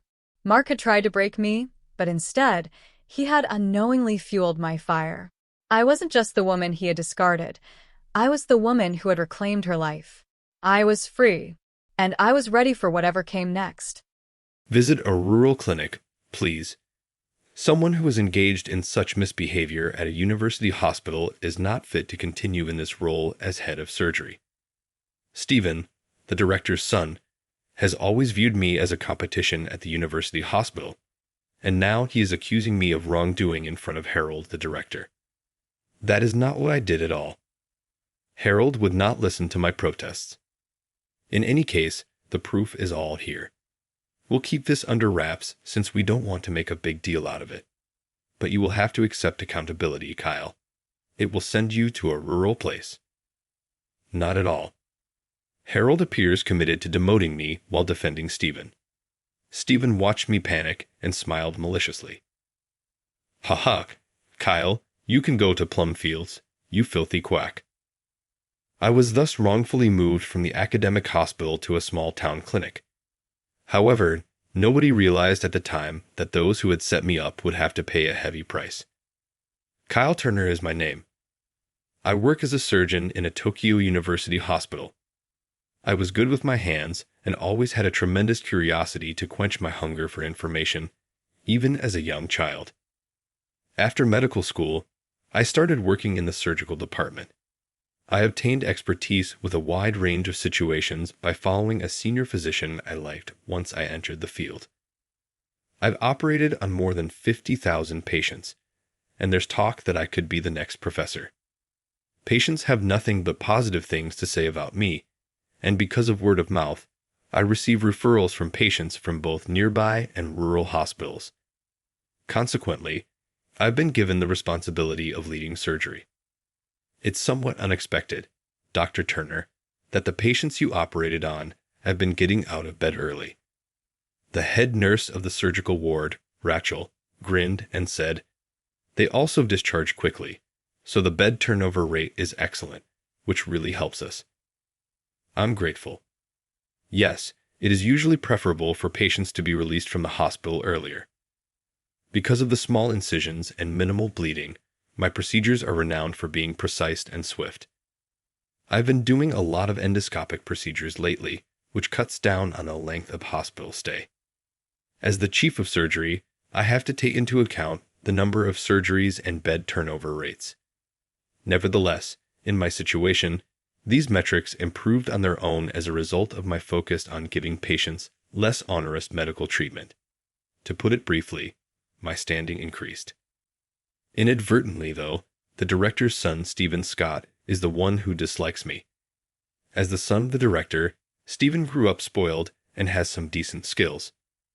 However, his attitude towards patients and staff is haughty, and he is frequently the target of complaints. Dr. Turner, Natalie in room 2 has asked to switch from Dr. Scott to you as her main care physician. She responded, Dr. Scott doesn't listen to her at all, and his attitude is terrible when asked why. He also attempted to coerce her into taking a novel, experimental medication. She vehemently objected, but he threatened to treat her badly nonetheless. What should we do? Looking worried, Rachel inquired. There are never-ending complaints about Stephen. I understand. I'll discuss it with Stephen. Stephen would not even listen to me if I were to gently criticize him. Aha! You'll never get somewhere by listening to the old patients whine in his shared room.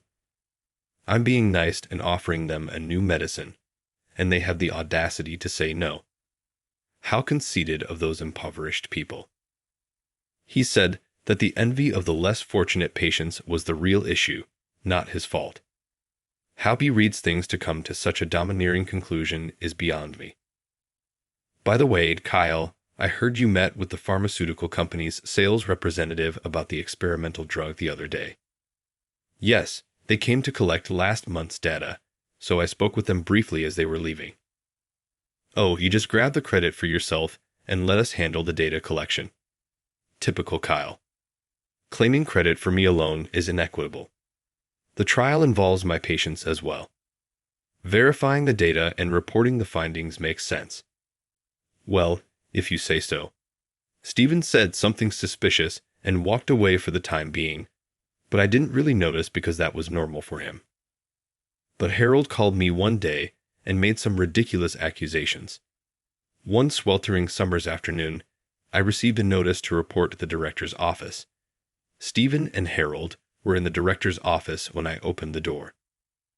Kyle, I had high hopes for you, but this time you've done something unforgivable. Harold, I'm not sure what you mean. Stephen interrupted, perplexed by the abrupt charge. We already know that you have been illegally using experimental drugs and inflating data, and that you received money from the pharmaceutical company's sales representative as a cooperation fee. What? What topic are you discussing? I have never behaved in this way. Actually, Stephen has been attempting to employ experimental medications against the patient's will. I went straight to Harold, but Stephen was grinning twistedly next to him. No. Both the pharmaceutical salesperson and the clinical coordinator have attested that you intimidated them into participating. Kyle, I would never commit such fraud. Anyhow, the proof is all here. We do not wish to overly emphasize this. You'll have to accept accountability in silence. Not at all. Naturally, I would never act in such a way. This is obviously a bogus claim and plot by Stephen. That's why those in poverty might be problematic. You cheated to obtain money, exploited it to win people over, and rose to the top. A poor incompetent like you ought to just go back to the country and work on a farm. I was consequently forced to transfer from the academic hospital to a small town clinic. My demotion became widely known. I've heard about it, Dr. Turner. What an incredible injustice this is. The surgical ward's head nurse, Kimberly, stated angrily. That being said, it would be disastrous if Kimberly and the nurses were let go if I publicly opposed Harold. I didn't want to be the source of their problems. I'm grateful. I'm just glad you think well of me. I see this as a chance to take stock of myself in a clean, open environment. Kimberly looks dejected. Dr. Turner and the other nurses gave me a somber face the day I was discharged from the university hospital. The doctors and nurses who did not belong to Stephen's faction, as well as the patients, were sorry to see me go. I sobbed silently in the car on the way to the remote clinic, so that no one could hear me. My new office was situated upstream of a river and between two well-known mountain ranges. It may sound idyllic, but there were only a few hundred people living in this hiking region, hot springs, and inns. Fewer than the beds at the university hospital. The clinic employed a late 20-year-old nurse named Sophia and an elderly physician named Nick. Nick had a fairly easygoing demeanor, frequently engaging in one-hour conversations with people and generally lacking drive. Sophia barely said more than was absolutely required and sat silently in the waiting area, her chin resting on her hand as she watched TV. The clinic was quite quiet because most of the patients were there for minor injuries, stomach aches, or colds. Nick and Sophia would enjoy tea and nibbles on days when it was raining and no patients visited. After working in the fast-paced culture of a university hospital, I found the laid-back atmosphere to be nearly intolerable. Are there any patients today? Sophia answered with a frustrated expression. This isn't a university hospital in the city, when I questioned her. HHH is a symbol of harmony. You should not wish for additional patients just because you're bored. Furthermore, you cannot treat people on your own, even if they do come. It appeared that I was untrusted to treat patients as a medical professional, demoted from a university hospital. Oh, staying here won't accomplish anything. Having such thought, I made the decision to leave the clinic and go to the village. Excuse me, I'm stepping out for a bit. All right, take care. They exchanged resigned looks with one another as I walked out of the clinic. Hyde. Nick, what is the expected duration of Dr. Turner's life? I'll bet $100 on 1 month. H. I think 1 month is the limit too. As I stepped outside the clinic, I was overcome with admiration at the breathtaking view before me. Wow, the river water really looks drinkable. The azure sky was emphasized by the river's brilliance and reflection of the mountains. The water was evidently clean because it was transparent all the way to the bottom. The spaces between the houses were abnormally large as one descended the mountain trail toward them. Without a car, the trip to the clinic was a strenuous undertaking because the closest dwelling was many miles distant. I observed almost no young people. All of them were elderly. Hello. The first peasant nodded in surprise when I called out to him. Oh, so you plan on going hiking? You don't seem really prepared for that. No. I only started working here at the clinic 2 days ago. Kyle is my name. You're the new physician, I see. I appreciate you traveling to this far-off place, but you won't be here for long, will you? I've lost count of the number of doctors that have come and gone from this place. They go quickly. Is that accurate? But you shouldn't fear because I want to assist everyone. Are you having trouble with anything? Well, I've had a bad back for a while now. Hey, back pain. Would you mind if I looked at this, please? I then began going door to door in the village, saying hello and inquiring about people's well-being. I was shocked to learn that the community was supporting one another and that a large number of elderly individuals living far from the clinic needed care. I made a commitment to see those who were obviously ill on a frequent basis. It may surprise you that they don't visit the clinic despite their poor health, but trekking many miles over the mountain paths can be rather challenging for senior persons with physical ailments. House calls are occasionally requested by neighbors or family members, but by then, the symptoms are frequently severe. In theory, I was employed by the clinic, so throughout the day, I made house calls for anyone who needed therapy. I chose to go to their residences following clinic hours. From that point on, I would leave for the village as soon as clinic hours were over. Nick and Sophia were drinking tea and looked perplexed that I still hadn't given up. Yes, a month has passed since Dr. Turner's visit. At first, he seemed bored, but now, oddly excited, and he doesn't seem to be about to give up, Sophia said bitterly. Nick laughed and retorted, well, who knows? Perhaps Kyle is going too far. He's been working on side projects and tinkering with some equipment in the back room. These days youth are unmotivated and give up easily when they get bored. They lack persistence. Are you talking about Dr. Turner? Said a villager who had overheard their chat while getting medicine for a family member. You're wrong, Nick. Dr. Turner spends his evenings visiting rural homes. Kyle is one. Yes, an elderly man at Sean's house choked on some meal just the other day. Dr. Turner was there, thankfully, and kept things from getting worse. Are you serious? Many times, people put off getting checked out because they have difficulty walking or because the clinic closes after they get off work. We greatly appreciate your house calls because of this. I understand. What Nick and Sophia learned from the villager took them by surprise. Although the villagers frequently bemoaned the hardship of traveling to the clinic, they believed that those who chose not to go were not in need of care. Nick unexpectedly started talking to me when I got to the clinic the following day. I heard you've been visiting village houses lately. Indeed. A lot of folks find it difficult to go up to the clinic. When I visited, I discovered that a large number of patients had diabetes and high blood pressure that were untreated. I reasoned that seeing them in person would be preferable to allowing their situation to deteriorate. You're a peculiar one.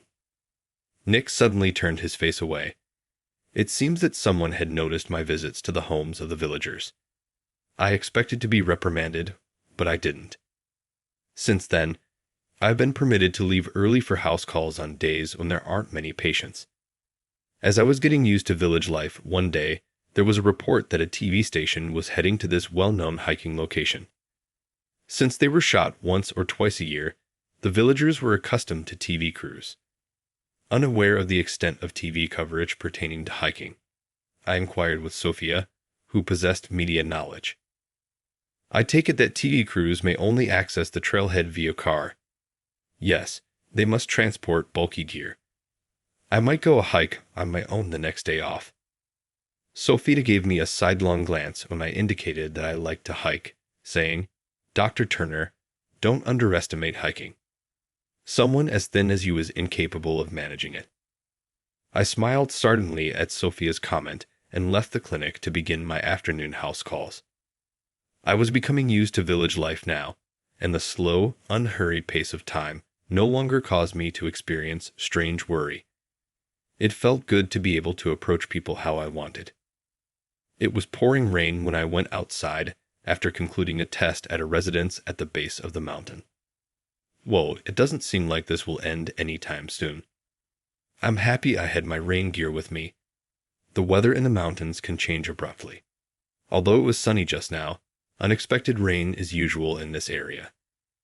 It rains a lot, and during the last 3 months, I had become accustomed to the weather.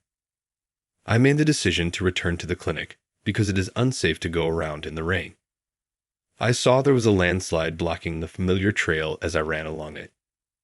How is a landslide possible? If so, I have to return and make a call to the police. I observed someone wave their hand furiously ahead at that very moment. Someone please assist. The landslide caught our group, and several of my friends were hurt. How come? How many individuals have been apprehended? Surprised, I asked. The woman, who appeared to be from a TV crew, claimed that out of the 10 persons present, she was the only one who survived the landslide. I could see 1 person laying at the bottom of the slope, 2 in the middle, and 6 on the opposite side of the landslide, despite the rain's terrible visibility. I made quick calls to the police station, the ambulance, and the clinic before rushing with a female crew member to the other side of the landslide. Upon examining the individuals laying there, it was found that while the majority had exterior injuries and bruises, none of them looked to be in critical condition. The individuals who were lying below were the issue. It was possible that they were seriously injured and losing body heat. Rescue was a race against time in this rain. Is this where the landslide is? Tell me the circumstances. Paramedics and police officers, Nick and Sophia, arrived one after the other at the site. I rushed to the bottom of the slope to rescue the man and told Nick and Sophia about the 6 individuals on the side. It was difficult for the 2 people laying in the middle to move independently due to many fractures in their arms, legs, and ribs. These 2 appear to have serious fractures. They are unable to move on their own. Stretchers are needed. I yelled as I moved closer to the man below. This man had deep scrapes and bruises all over his body, and he was still partially buried in the dirt. He was bleeding and had several external injuries. He was breathing shallowly, barely awake, and in critical need of medical assistance. We need assistance clearing this area of mud, as well as a stretcher, a set of hemologic instruments, and an emergency kit. I alerted the nearby fire department and paramedics. I continued to encourage the man while attempting to use the instruments I had on hand to stem the bleeding and give fluids. Are you all right? There will be assistance soon. Keep going. It aches. I am at my breaking point. That is untrue. Give this to my daughter if I am unable to make it. He handed me a plastic bag with a picture of a blue bee that was captured in these highlands. Those who witness a blue bee are thought to have good luck. This is an uncommon bee that only occurs in the mountains and gathers in the fall when the Japanese mature. It's an uncommon species in the nation. I recalled that young female hikers had only started to take an interest in it. It's likely that he snapped the picture at his daughter's request. Give this to the blue bee if you see her. Remind her to be joyful. It appeared as though he was asking me to give his daughter the picture and message in case something happened to him, but I was not going to allow that to happen. If he lived, he would present his daughter with the picture himself. You are going to present your daughter with this picture personally. Fear not. I'll save you. Really? Could you please save me? I'll do that. Please trust me. Please persevere. Assistance is on the way. We pulled the man out of the dirt with the assistance of the local fire department and paramedics, but his leg was openly fractured. There was a lot of bleeding. At that moment, we got a call saying he might be taken to the town's general hospital, which was about an hour's journey away. But getting him to the hospital would take too long, and his condition was too serious to risk missing 2 hours of travel time. That is not acceptable. Nick, is there a back operating room I can use? I inquired. You may proceed, but that room isn't set up for a proper functioning. I'm not even sure whether the machines will function correctly because it hasn't been maintained in a long time. It's all right. Just in case, I've been performing some maintenance. I am proficient with every tool. Permit me to utilize it, please. It turned out that I had found an abandoned operating room at the back of the clinic, where I checked the machines and eventually got them back in working order. So that's what Kyle was doing on a daily basis in secret. Sophia is able to help you if such is the case. Sophia worked as a surgical nurse in a Tokyo University hospital until the previous year. She'll perform admirably. I'm counting on you, Sophia, so it's okay. Indeed, Nick. Here, the locals will assist. They all gathered because they stated they wanted to help you, Dr. Turner, who always looks out for them. Retired nurses who once worked at the district's general hospital are members of the local women's association. They work in agriculture and volunteer locally. Please let us know if you need anything at all. With dependable smiles akin to maternal ones, the women from the organization remarked, "You can count on us. We're like a big ship." Many thanks for that. Nick, who used to be a surgical specialist, expertly stitched up the injured as the firefighters and others attended to the other victims. Let's get going. Indeed. The remainder happened quite swiftly. Working on the fracture site first, I sutured the other injuries before starting the procedure on the man with the open leg fracture. Typically, Sophia and I would manage a process that would take 4 to 5 personnel, including an anesthesiologist, with efficiency, completing the treatment in a little over an hour. Wow, that moved quickly. Sophia was astounded by my efforts. I helped with the remaining patients after returning to Nick and leaving the post-operative care to Sophia. Kyle, are you done with the operation already? Indeed. This was the best we could do here, but we could have finished it sooner with better tools and more personnel. Quicker? What is the average duration of your operations? Nick was amazed at how quickly I could suture. All the patients had received treatment by the time the ambulance from the general hospital at the base of the mountain arrived. The individuals with fractures and the man who underwent surgery were taken to the general hospital. Those with minor injuries, just in case, were billeted in a nearby inn and would be checked over again tomorrow before being taken by van to town. Dr. Turner, you performed a truly remarkable surgery. Even at the university hospital, I've never witnessed such productive work. My helper Sophia went over everything that transpired during the procedure with Nick. Nick listened to her and then looked at me seriously. You must have many brains to complete that procedure in 1 hour while controlling anesthesia and monitoring. In my younger years, I performed a lot of procedures, but I couldn't do that. It would not surprise me in the slightest if you were named the greatest physician in Japan. Who exactly are you? I didn't know how to react to Kyle's surprise. I told these two the story of my relegation from University Hospital because I felt like I could trust them. I gave an explanation of how Harold and Stephen singled me out, accusing me of stealing bribes and falsifying data related to experimental drugs. This unfair circumstance made me accept responsibility and resulted in my transfer to this clinic. I was the surgical chief. I was well liked by patients and did a lot of procedures. I had referrals from all over, and I was thought of as a possible replacement for the current professor.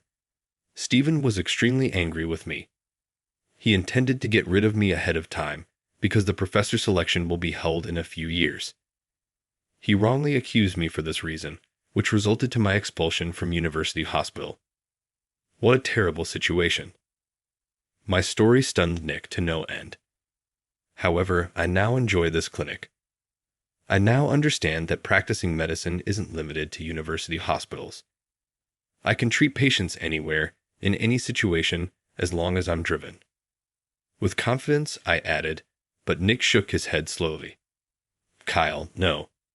You're too good to be in this place.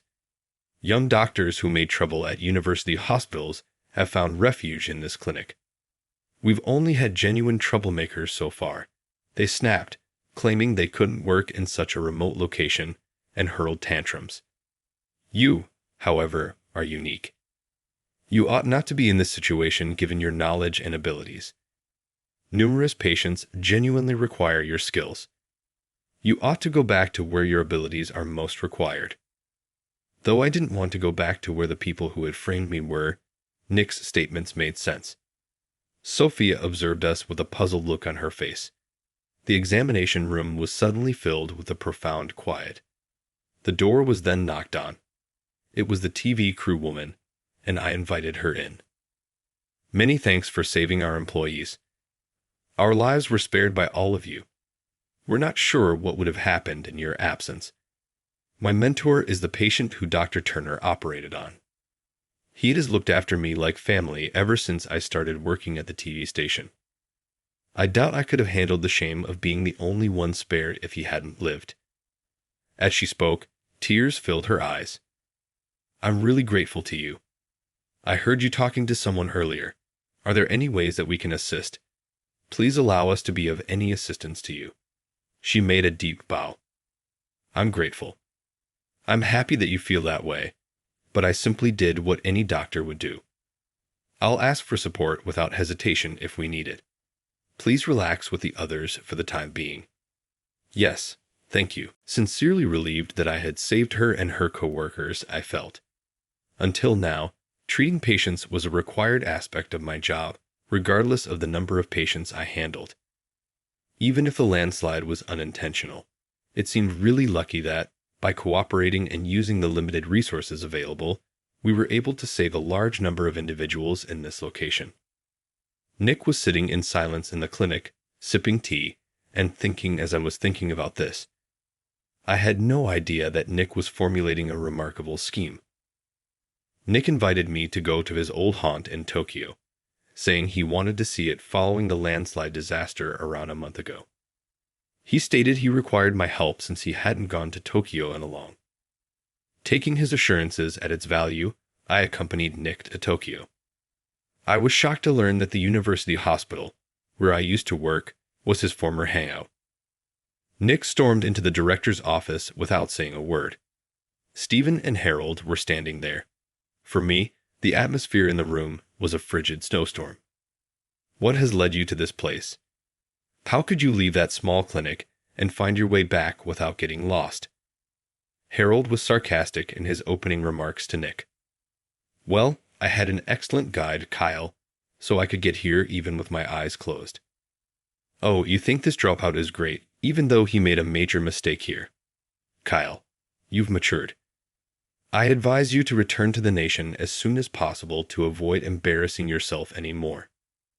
Bewildered by the abrupt back and forth, I observed Nick taking a confident stride ahead. I'm here today to expose all the wrongdoings you two have been involved in. What? Are you crazy? This is absurd, but I was wondering why you and your son-in-law called me here. Make a security call. Wait, son-in-law. I watched the exchange, and my mind's puzzle pieces started to fit together. Nick, are you Professor Nicholas Sullivan, the former director of this hospital and Harold's father-in-law? What? I didn't bring that up. No, you didn't. My face went pale as I remembered my earlier rudeness. Nick had served as this university hospital's director previously. I thought the old doctor was a rather unenthusiastic man, but in reality, he was an excellent surgical professor. I recognized the likeness, having seen him a few times in the hallways when I was younger. It was only now that his surroundings had completely changed that I realized who he was. Professor Sullivan, often known as Nick, was well known for being a shining example of a doctor, in contrast to his son-in-law Harold. He was a trailblazer who attempted to bring cutting-edge medical practices into local healthcare. He finally left the university, although, because his ideas were not widely embraced at the time. Harold went to grab the phone so he could call security while we were making a row. If anyone is getting thrown out by security, it's you two, Nick hurriedly said. I have conducted my own independent investigation on Kyle's discharge from this hospital. The accusations made against him were found to be wholly untrue. Stephen responded this time. That is untrue. The misbehavior of Kyle is real. The clinical coordinator and the pharmaceutical salesperson have both provided testimonials. Those were forced testimonies. Stephen allegedly threatened the coordinator and the sales representative to believe the fake narrative, or else they wouldn't participate in any more drug studies, according to their testimony. Stephen gritted his teeth in frustration at hearing this. And Harold, you were aware of Stephen's wrongdoing and purposefully assisted Kyle in framing him in order to hide it. I take it that you're in good standing with the pharmaceutical company. You were worried that looking into Stephen might reveal your own wrongdoing. Nick turned to face Harold at this point. Stop being absurd. You've always had a vivid imagination, but as you've gotten older, it's gotten worse. I have no time for illusions like yours. Return right away to the countryside. No, you are the one who is going to step down. When the new drug is approved, the pharmaceutical company has been offering you significant bribes in exchange for bulk orders of the drug. That's corruption. You have no power to frighten me. Not only are you trying to put the blame on me, there are discrepancies in the financial records for equipment such as endoscopes. Where was the difference lost? I have heard that you recommended Stephen for the next professorship by sending expensive presents to the board members. Is it possible to track down where the money came from? Harold raised his voice out of nowhere, realizing he was cornered. Do you possess evidence? I'll file a defamation lawsuit against you if these are untrue charges. Nick took the big bag I was holding for him, anticipating this reply. Really? Here's the proof, if you need it. Nick hurled a pile of papers onto the surface. They contained video recordings of their covert meetings, call logs between Stephen and the clinical coordinator, evidence of his wrongdoing, and bank records of illicit transactions. There were also copies of the pharmaceutical company's contracts, as well as payment slips and invoices for purchases of medical equipment. Harold worried and exclaimed, "Hey, Stephen, you said there wouldn't be any evidence." How? How is it possible? What? Sweat pouring down his back and feeling overpowered by the overwhelming amount of unquestionable facts, Stephen stammered. Everything was collected by volunteers and personnel who value Kyle. This demonstrates their admiration for him. How about the two of you? Your reputations are appalling. You treat patients in shared rooms with contempt and charge exorbitant prices for private rooms. You treat patients without any sympathy. A hospital is meant to be a place of healing and assistance for those in need. A doctor's duties include listening to patients, treating them, and determining the problems from minor symptoms. Wasn't your main goal at this hospital to just make money? And with such views, you became the head of surgery and the director. I'm completely repulsed. Did you have to drive me away because this was what you really wanted to do? Nick sighed deeply and went on, looking a little dejected. Are you unaware of how much the reputation of this hospital has declined? Physicians ought to be compassionate individuals who want to save lives. It is inappropriate to prioritize personal benefit alone. Have you overlooked such a fundamental idea? It's abhorrent. I'm the director right now. You don't have to lecture me. Harold answered with a yell. You're still not really understanding. You're going to leave this hospital. Ha! You really believe you can accomplish that? Yes, exactly as you did when you took me out 10 years ago. You made up allegations of my wrongdoing and forced the board to decide on a no-motion motion against me. So I applied the same technique. I reported your misbehavior to the board, and their approval has already been granted. Now, what are you going to do? Harold was taken aback. The board also requests that Stephen be expelled and Harold resign as director. They will legally report the wrongdoing to the police if you resist. They're also ready to present the proof to the press. What are you going to do, as we are filming everything in this room right now? The two were forced to acknowledge their remorse when they realized that their transgressions might be revealed to the public. But Stephen, unsatisfied yet, gave me a hateful glance. Stephen, why did you become a doctor? I know you don't like me. To depress me or to save patients? If the latter, was it fun for you to frame me? I had a great experience in that village because of the lovely surroundings, clean air, friendly locals, and caring patients. Everyone worked together and led sincere lives. I never felt as satisfied as I do now as a physician, even after doing thousands of procedures at the university hospital. I came to the conclusion that patient gratitude and smiles are worth more than cash.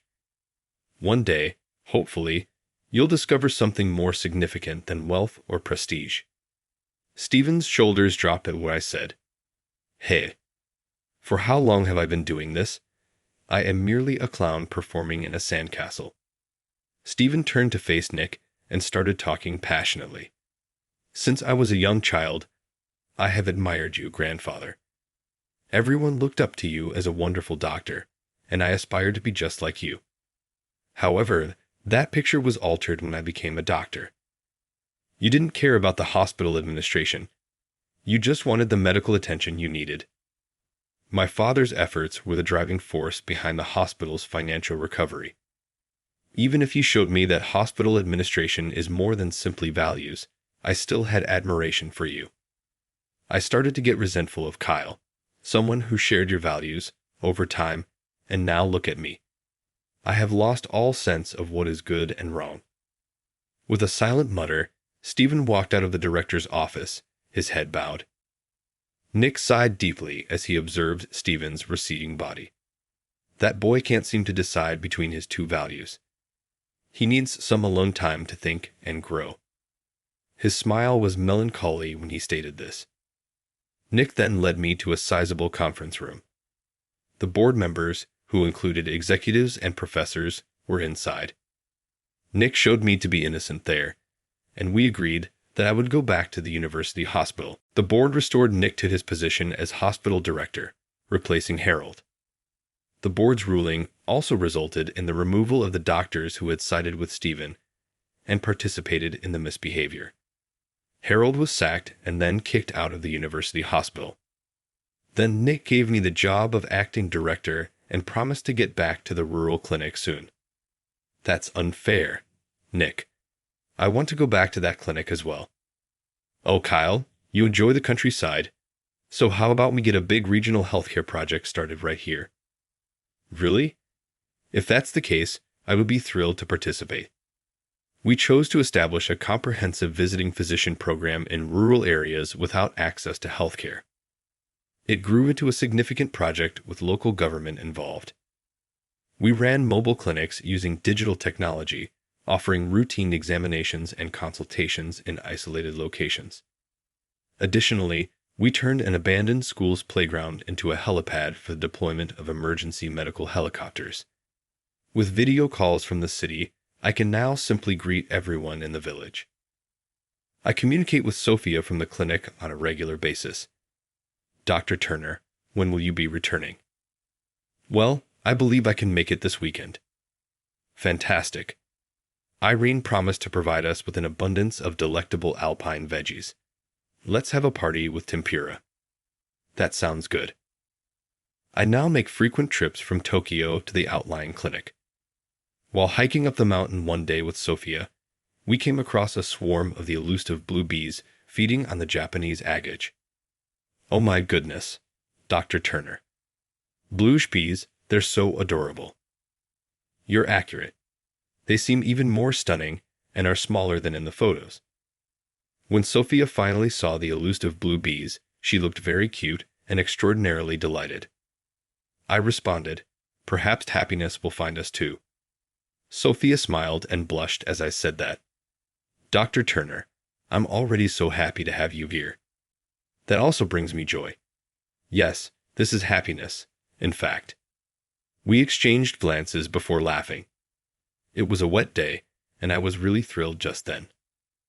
Based on their experience, the TV team that we saved from the landslide produced a documentary called The Miracle of the Highland Clinic. They described me as a physician who helped sanitize the hospital and revitalize local healthcare. I became known as a great physician as a result, and the administration of the university hospital much improved. Although money is needed to revitalize regional healthcare, thankfully we were able to stay out of the red. I'm putting in a lot of effort and balancing jobs at a university hospital in Tokyo and in regional healthcare. It's interesting because compared to when I was solely employed by the university hospital, I feel less anxious now. I believe it's because the contacts with the villagers calm my emotions and the country air is just right for me. While many people have different goals in life, such as wealth, celebrity, or prestige, as a doctor I want to serve people and engage with as many people as possible. While saving lives is unavoidable, receiving gratitude from people I've assisted actually makes me happy and inspires me. I wish to freely share my ideas and sentiments of thankfulness because of this. Expressing thanks should come naturally to you. Else, the other person won't be able to sense it. I want to bring healthcare to everyone, regardless of where they live, and I'll keep working hard to get there. Emma, my ex-wife, was a fellow student. She insulted me and threw beer at me when she saw me at the reunion wearing my work clothes. I left the event because I could no longer stand her awful attitude, and as I did, a sleek, black, luxury car appeared in front of me, representing my prosperous life without her. Tom Harris is my name after we got divorced. I am an ordinary guy who was raised in an ordinary environment and has an unremarkable personality that you could find anywhere. I was raised in a typical family and have led a typical life. I made a good number of friends during my time in school, and I didn't have any really exciting experiences. The maxim that I, a regular guy, constantly remember is from my high school teacher, Mr. Johnson. Live with perseverance, and you can overcome any difficulty. This saying has always been there for me, encouraging me no matter what. Fortunately, I haven't yet been in a circumstance when I had to frantically rely on these words, but I always remember them. I was a boring student, but I had a secret admiration for my classmate Emma. I found her ever-changing expressions, her careful listening style, and her occasionally feminine side profile to be really alluring. I naively believed that our accidental meeting at the same university was fate. Even though I was such a quiet student, I've always secretly admired Emma. On the other hand, I was so unremarkable in the crowd that several of my peers didn't even recognize me. However, Emma would occasionally talk to me about our high school years, and those little exchanges brought me much joy. I was happy about such little things, and it was enough to keep me happy. I was a really humble man. Still, when I had my college degree, I was curious about my position. It was best to give up and move on since it had been a long-standing, unfulfilled love since high school. This was the opportunity. So, determined not to be rejected, I told Emma the truth. Her startling response, yes, made me question whether I was dreaming. I had genuinely enjoyed my days with Emma, whom I had always admired. I've always made an effort to give Emma anything she wants. I put a lot of effort into my job since I loved seeing her delighted grin after receiving my gifts. As our relationship developed amicably, I made Emma's dream of becoming a housewife come true by popping the question in my third year as a working professional. I worked harder than ever, but taking care of two people's expenses was difficult. I worked so hard in my third year because I wanted Emma to be happy. Fortunately, my hard work paid off, and I was able to advance in my career in a way that surprised both myself and my elders. I worked for a big company, so my pay was already above average, but after I got promoted, I began making an unbelievable amount of money. But while my salary rose, Emma's extravagant spending, all in the name of bettering herself, also increased. Even while it wasn't yet endangering our means of subsistence, buy new outfits and seasonal brand bags for each supper with friends added up. Whenever I felt like talking, I would hesitate to say anything because I knew she would be happy and would only have to put in more effort. I regret that my approach could have led her to become irresponsible in retrospect. I was talking to my coworker Susan while enjoying a coffee one day during our lunch break. Suddenly, on each employee's PC, there appeared an internal email. Susan was the first to view the email and mumbled, "No way," in shock. I saw some startling news on her screen. An enormous downsizing was announced as a result of subpar company performance. The names of individuals who will be let go were coldly published in the email. My name and Susan's came on the list of people being laid off, and I glanced through it nervously. I felt as though everything had darkened around me, and I almost dropped my coffee. All of the staff members on the list, including Susan and me, were independent contributors to the business in their early 30s. A few of us went up to President Smith to voice our objections. "We targeted you because you're young and have ample opportunity for re-employment," President Smith countered. "I apologize, but I ask that you respect our circumstances." He apologized profusely and in a kind manner, but his remarks were emotionless. He appeared to be merely apologizing to get out of the sticky position. To me, it felt like that only. We came to the conclusion that there was no point in disputing with President Smith and had to accept the layoff. "What will you do now?" Silently, Susan inquired. "I haven't made a decision yet. I should discuss it with my spouse." "Susan, how about you? What plans do you have?" "Well, packing up my personal items around my desk," I replied. She said, "I think I might go back to my parents' place." "I take it that your dad owns his own business. Thus, you'll have a backup plan for the time being." Using her best happy voice, she exclaimed, "Yay, that's right." I had no idea at the moment that Susan was about to cry in her voice. I wondered what I should do next as I drove home. I first considered how to tell Emma the news. I knew she would understand if I couldn't immediately find another job because I had worked so hard. Emma would undoubtedly encourage me. I could use my severance income to help with my job search. Feeling a little more positive, I accelerated my speed home, reassured by these thoughts. Emma exclaimed, "What?" as soon as I muttered about getting laid off when I arrived home. Not at all. I recognized her reaction as she turned pale. It's difficult, so feeling nervous was only normal. "But let's work through this together," I said.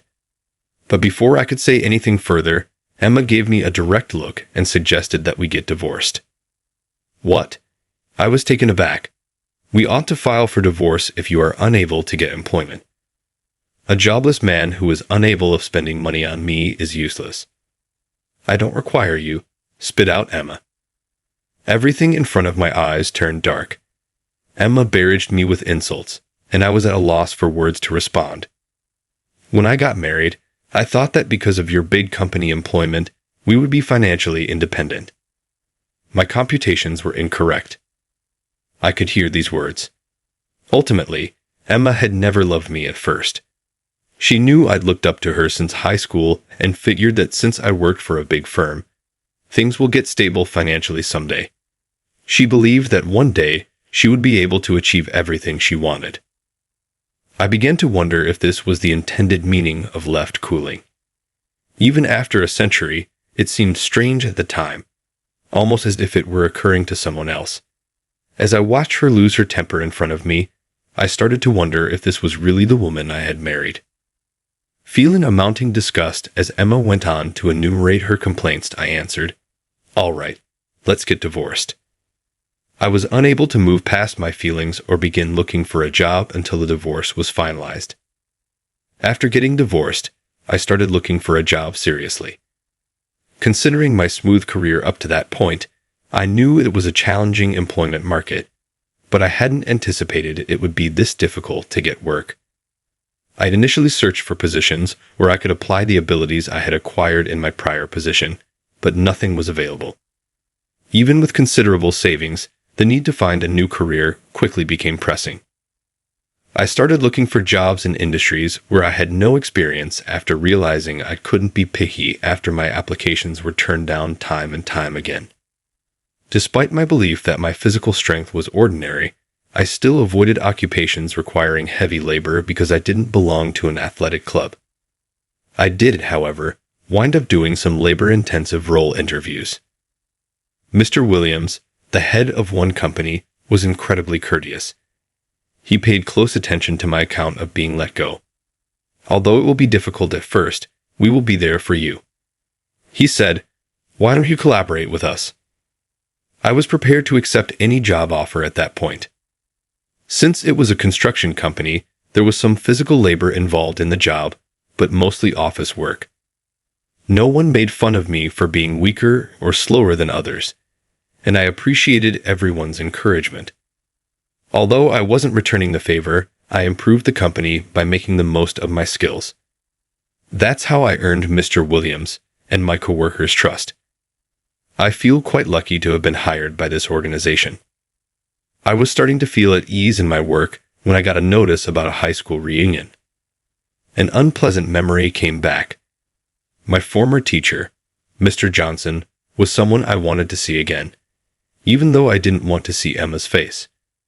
I gave it some thinking and went to the reunion. As I was about to leave, I received an unforeseen call from work. I threw on my work clothes without thinking and made my way to the working site. It took longer than anticipated, and the reunion was well underway when I got there. I chose to wear my work clothes even though I had prepared a change of clothes. I recognized several people and went to hunt for Mr. Johnson, only to find out he was in the hospital. There's no reason to stay here if Mr. Johnson isn't here. Perhaps I should head out early, I considered. I heard a voice I didn't want to hear just then. Sing. Tom, is that right? It was Emma, who had turned into an even more flamboyant, or vulgar, person than she had been before. Standing next to her was Ethan, who was supposedly a fast-tracked elite. I could tell Emma was eyeing Ethan flirtatiously, and I knew he was her next target. It didn't appear to bother Ethan. Emma was decked out in designer labels, and Ethan, in his dapper suit, looked down at me, laughing heartily as he made fun of my outfit and work clothes. What is the issue? Is that all you have to wear to a reunion this grand? As one might anticipate from a man who was fired due to his incompetence, laughed Emma crudely. Have some pride, Tom, please. Walking around like this, even if you're laid off, is just embarrassing to think we went to school with someone at rock bottom. Smirking, Ethan continued. Ethan and Emma were nodding along just like I had imagined. Emma spilled the beer she was carrying over my head all of a sudden. You loser, that outfit fits you perfectly, she yelled. Why don't you simply walk away? As the two of them cast me in a demeaning light, Ethan exclaimed, You're ruining the vibe here. They didn't even appear to be aware of how their actions surprised everyone in the vicinity. I think they thought my work clothes were too casual for me. I made the decision to go since I felt bad for them and didn't want to ruin the mood for anyone else. I understand. I said, I'll go, and made my way out the door. My surrounding students interrupted, saying, You're not required to go. Considering how far you've come, you ought to remain longer. And put those two out of your mind. Standing in the middle of the arena, their arms crossed and smug smiles directed at me, I didn't want to spend any more time with those two. I'll catch up with you guys later, I said to my companions as I opened the door to go. At that moment, a sophisticated black automobile arrived. There was a lot of commotion inside the restaurant as a fancy automobile pulled up outside. Naturally, eager to acquire the greatest angle of the car, Emma and Ethan navigated their way through the crowd. Emma was still calculating and wanted to know who owned the car. The driver then exited the vehicle and stated, President Harris, your car is ready, in a kind manner. I could feel the air behind me getting cold. President Harris. Emma's speech was hardly audible. I gave them both a quick glance before getting into the car, where Susan was already waiting. Making sure no one else could hear, I murmured, Looks like Ethan's company is in trouble, into Emma's ear. You should probably start looking for your new partner right away. Then I snuck past Emma, who was standing still, and entered the vehicle. Hello. How was your day? As I got into the car, Susan smiled to meet me. I said, sighing and letting my shoulders drop. It was okay, I said. By pure happenstance, my new work ended up being at Susan's family's business, meaning that the thoughtful Mr. Williams who had been so encouraging was, in fact, Susan's father. I was promoted to vice president because he recognized my sincerity and hard work. I had told Susan that I was in love with her. Our shared background gave us ease and comfort, and before I knew it, we were a couple. More than anyone else, Mr. Williams was pleased for us. I was even making plans for Susan's wedding. Before long, I had come across Ethan's business through my professional interactions. Despite being a large corporation, there were ongoing suspicions of financial problems, and it appeared that an investigation would soon be launched. A company with that kind of reputation wasn't a good business partner, factual or not. It was evident that Ethan was entering uncharted territory. I walked into the room and saw Miss Smith sitting there, appearing a little anxious. "Please take a seat." As I took a seat across from her, I noticed that she didn't appear eager to talk. She probably finds it difficult to say no because she is too kind to let someone go easy. "I apologize for hiding my past from you. If anyone found out about my mafia past, I knew I would have to step down." "Oh, I see. Yes, I wanted to stick by your side and support someone who has such a great heart for other people. I am very grateful for what you have done. Hold on for a moment. I take it you called me in to fire me." No. You should also remain with me, I hope. But not both a driver and a CEO. Would you be interested in dating me with a view to marriage?" Miss Smith asked me, her voice quivering a little. Her face flushed red. "I would be honored if that were okay with you." I smiled in response, surprised by this unanticipated turn of events.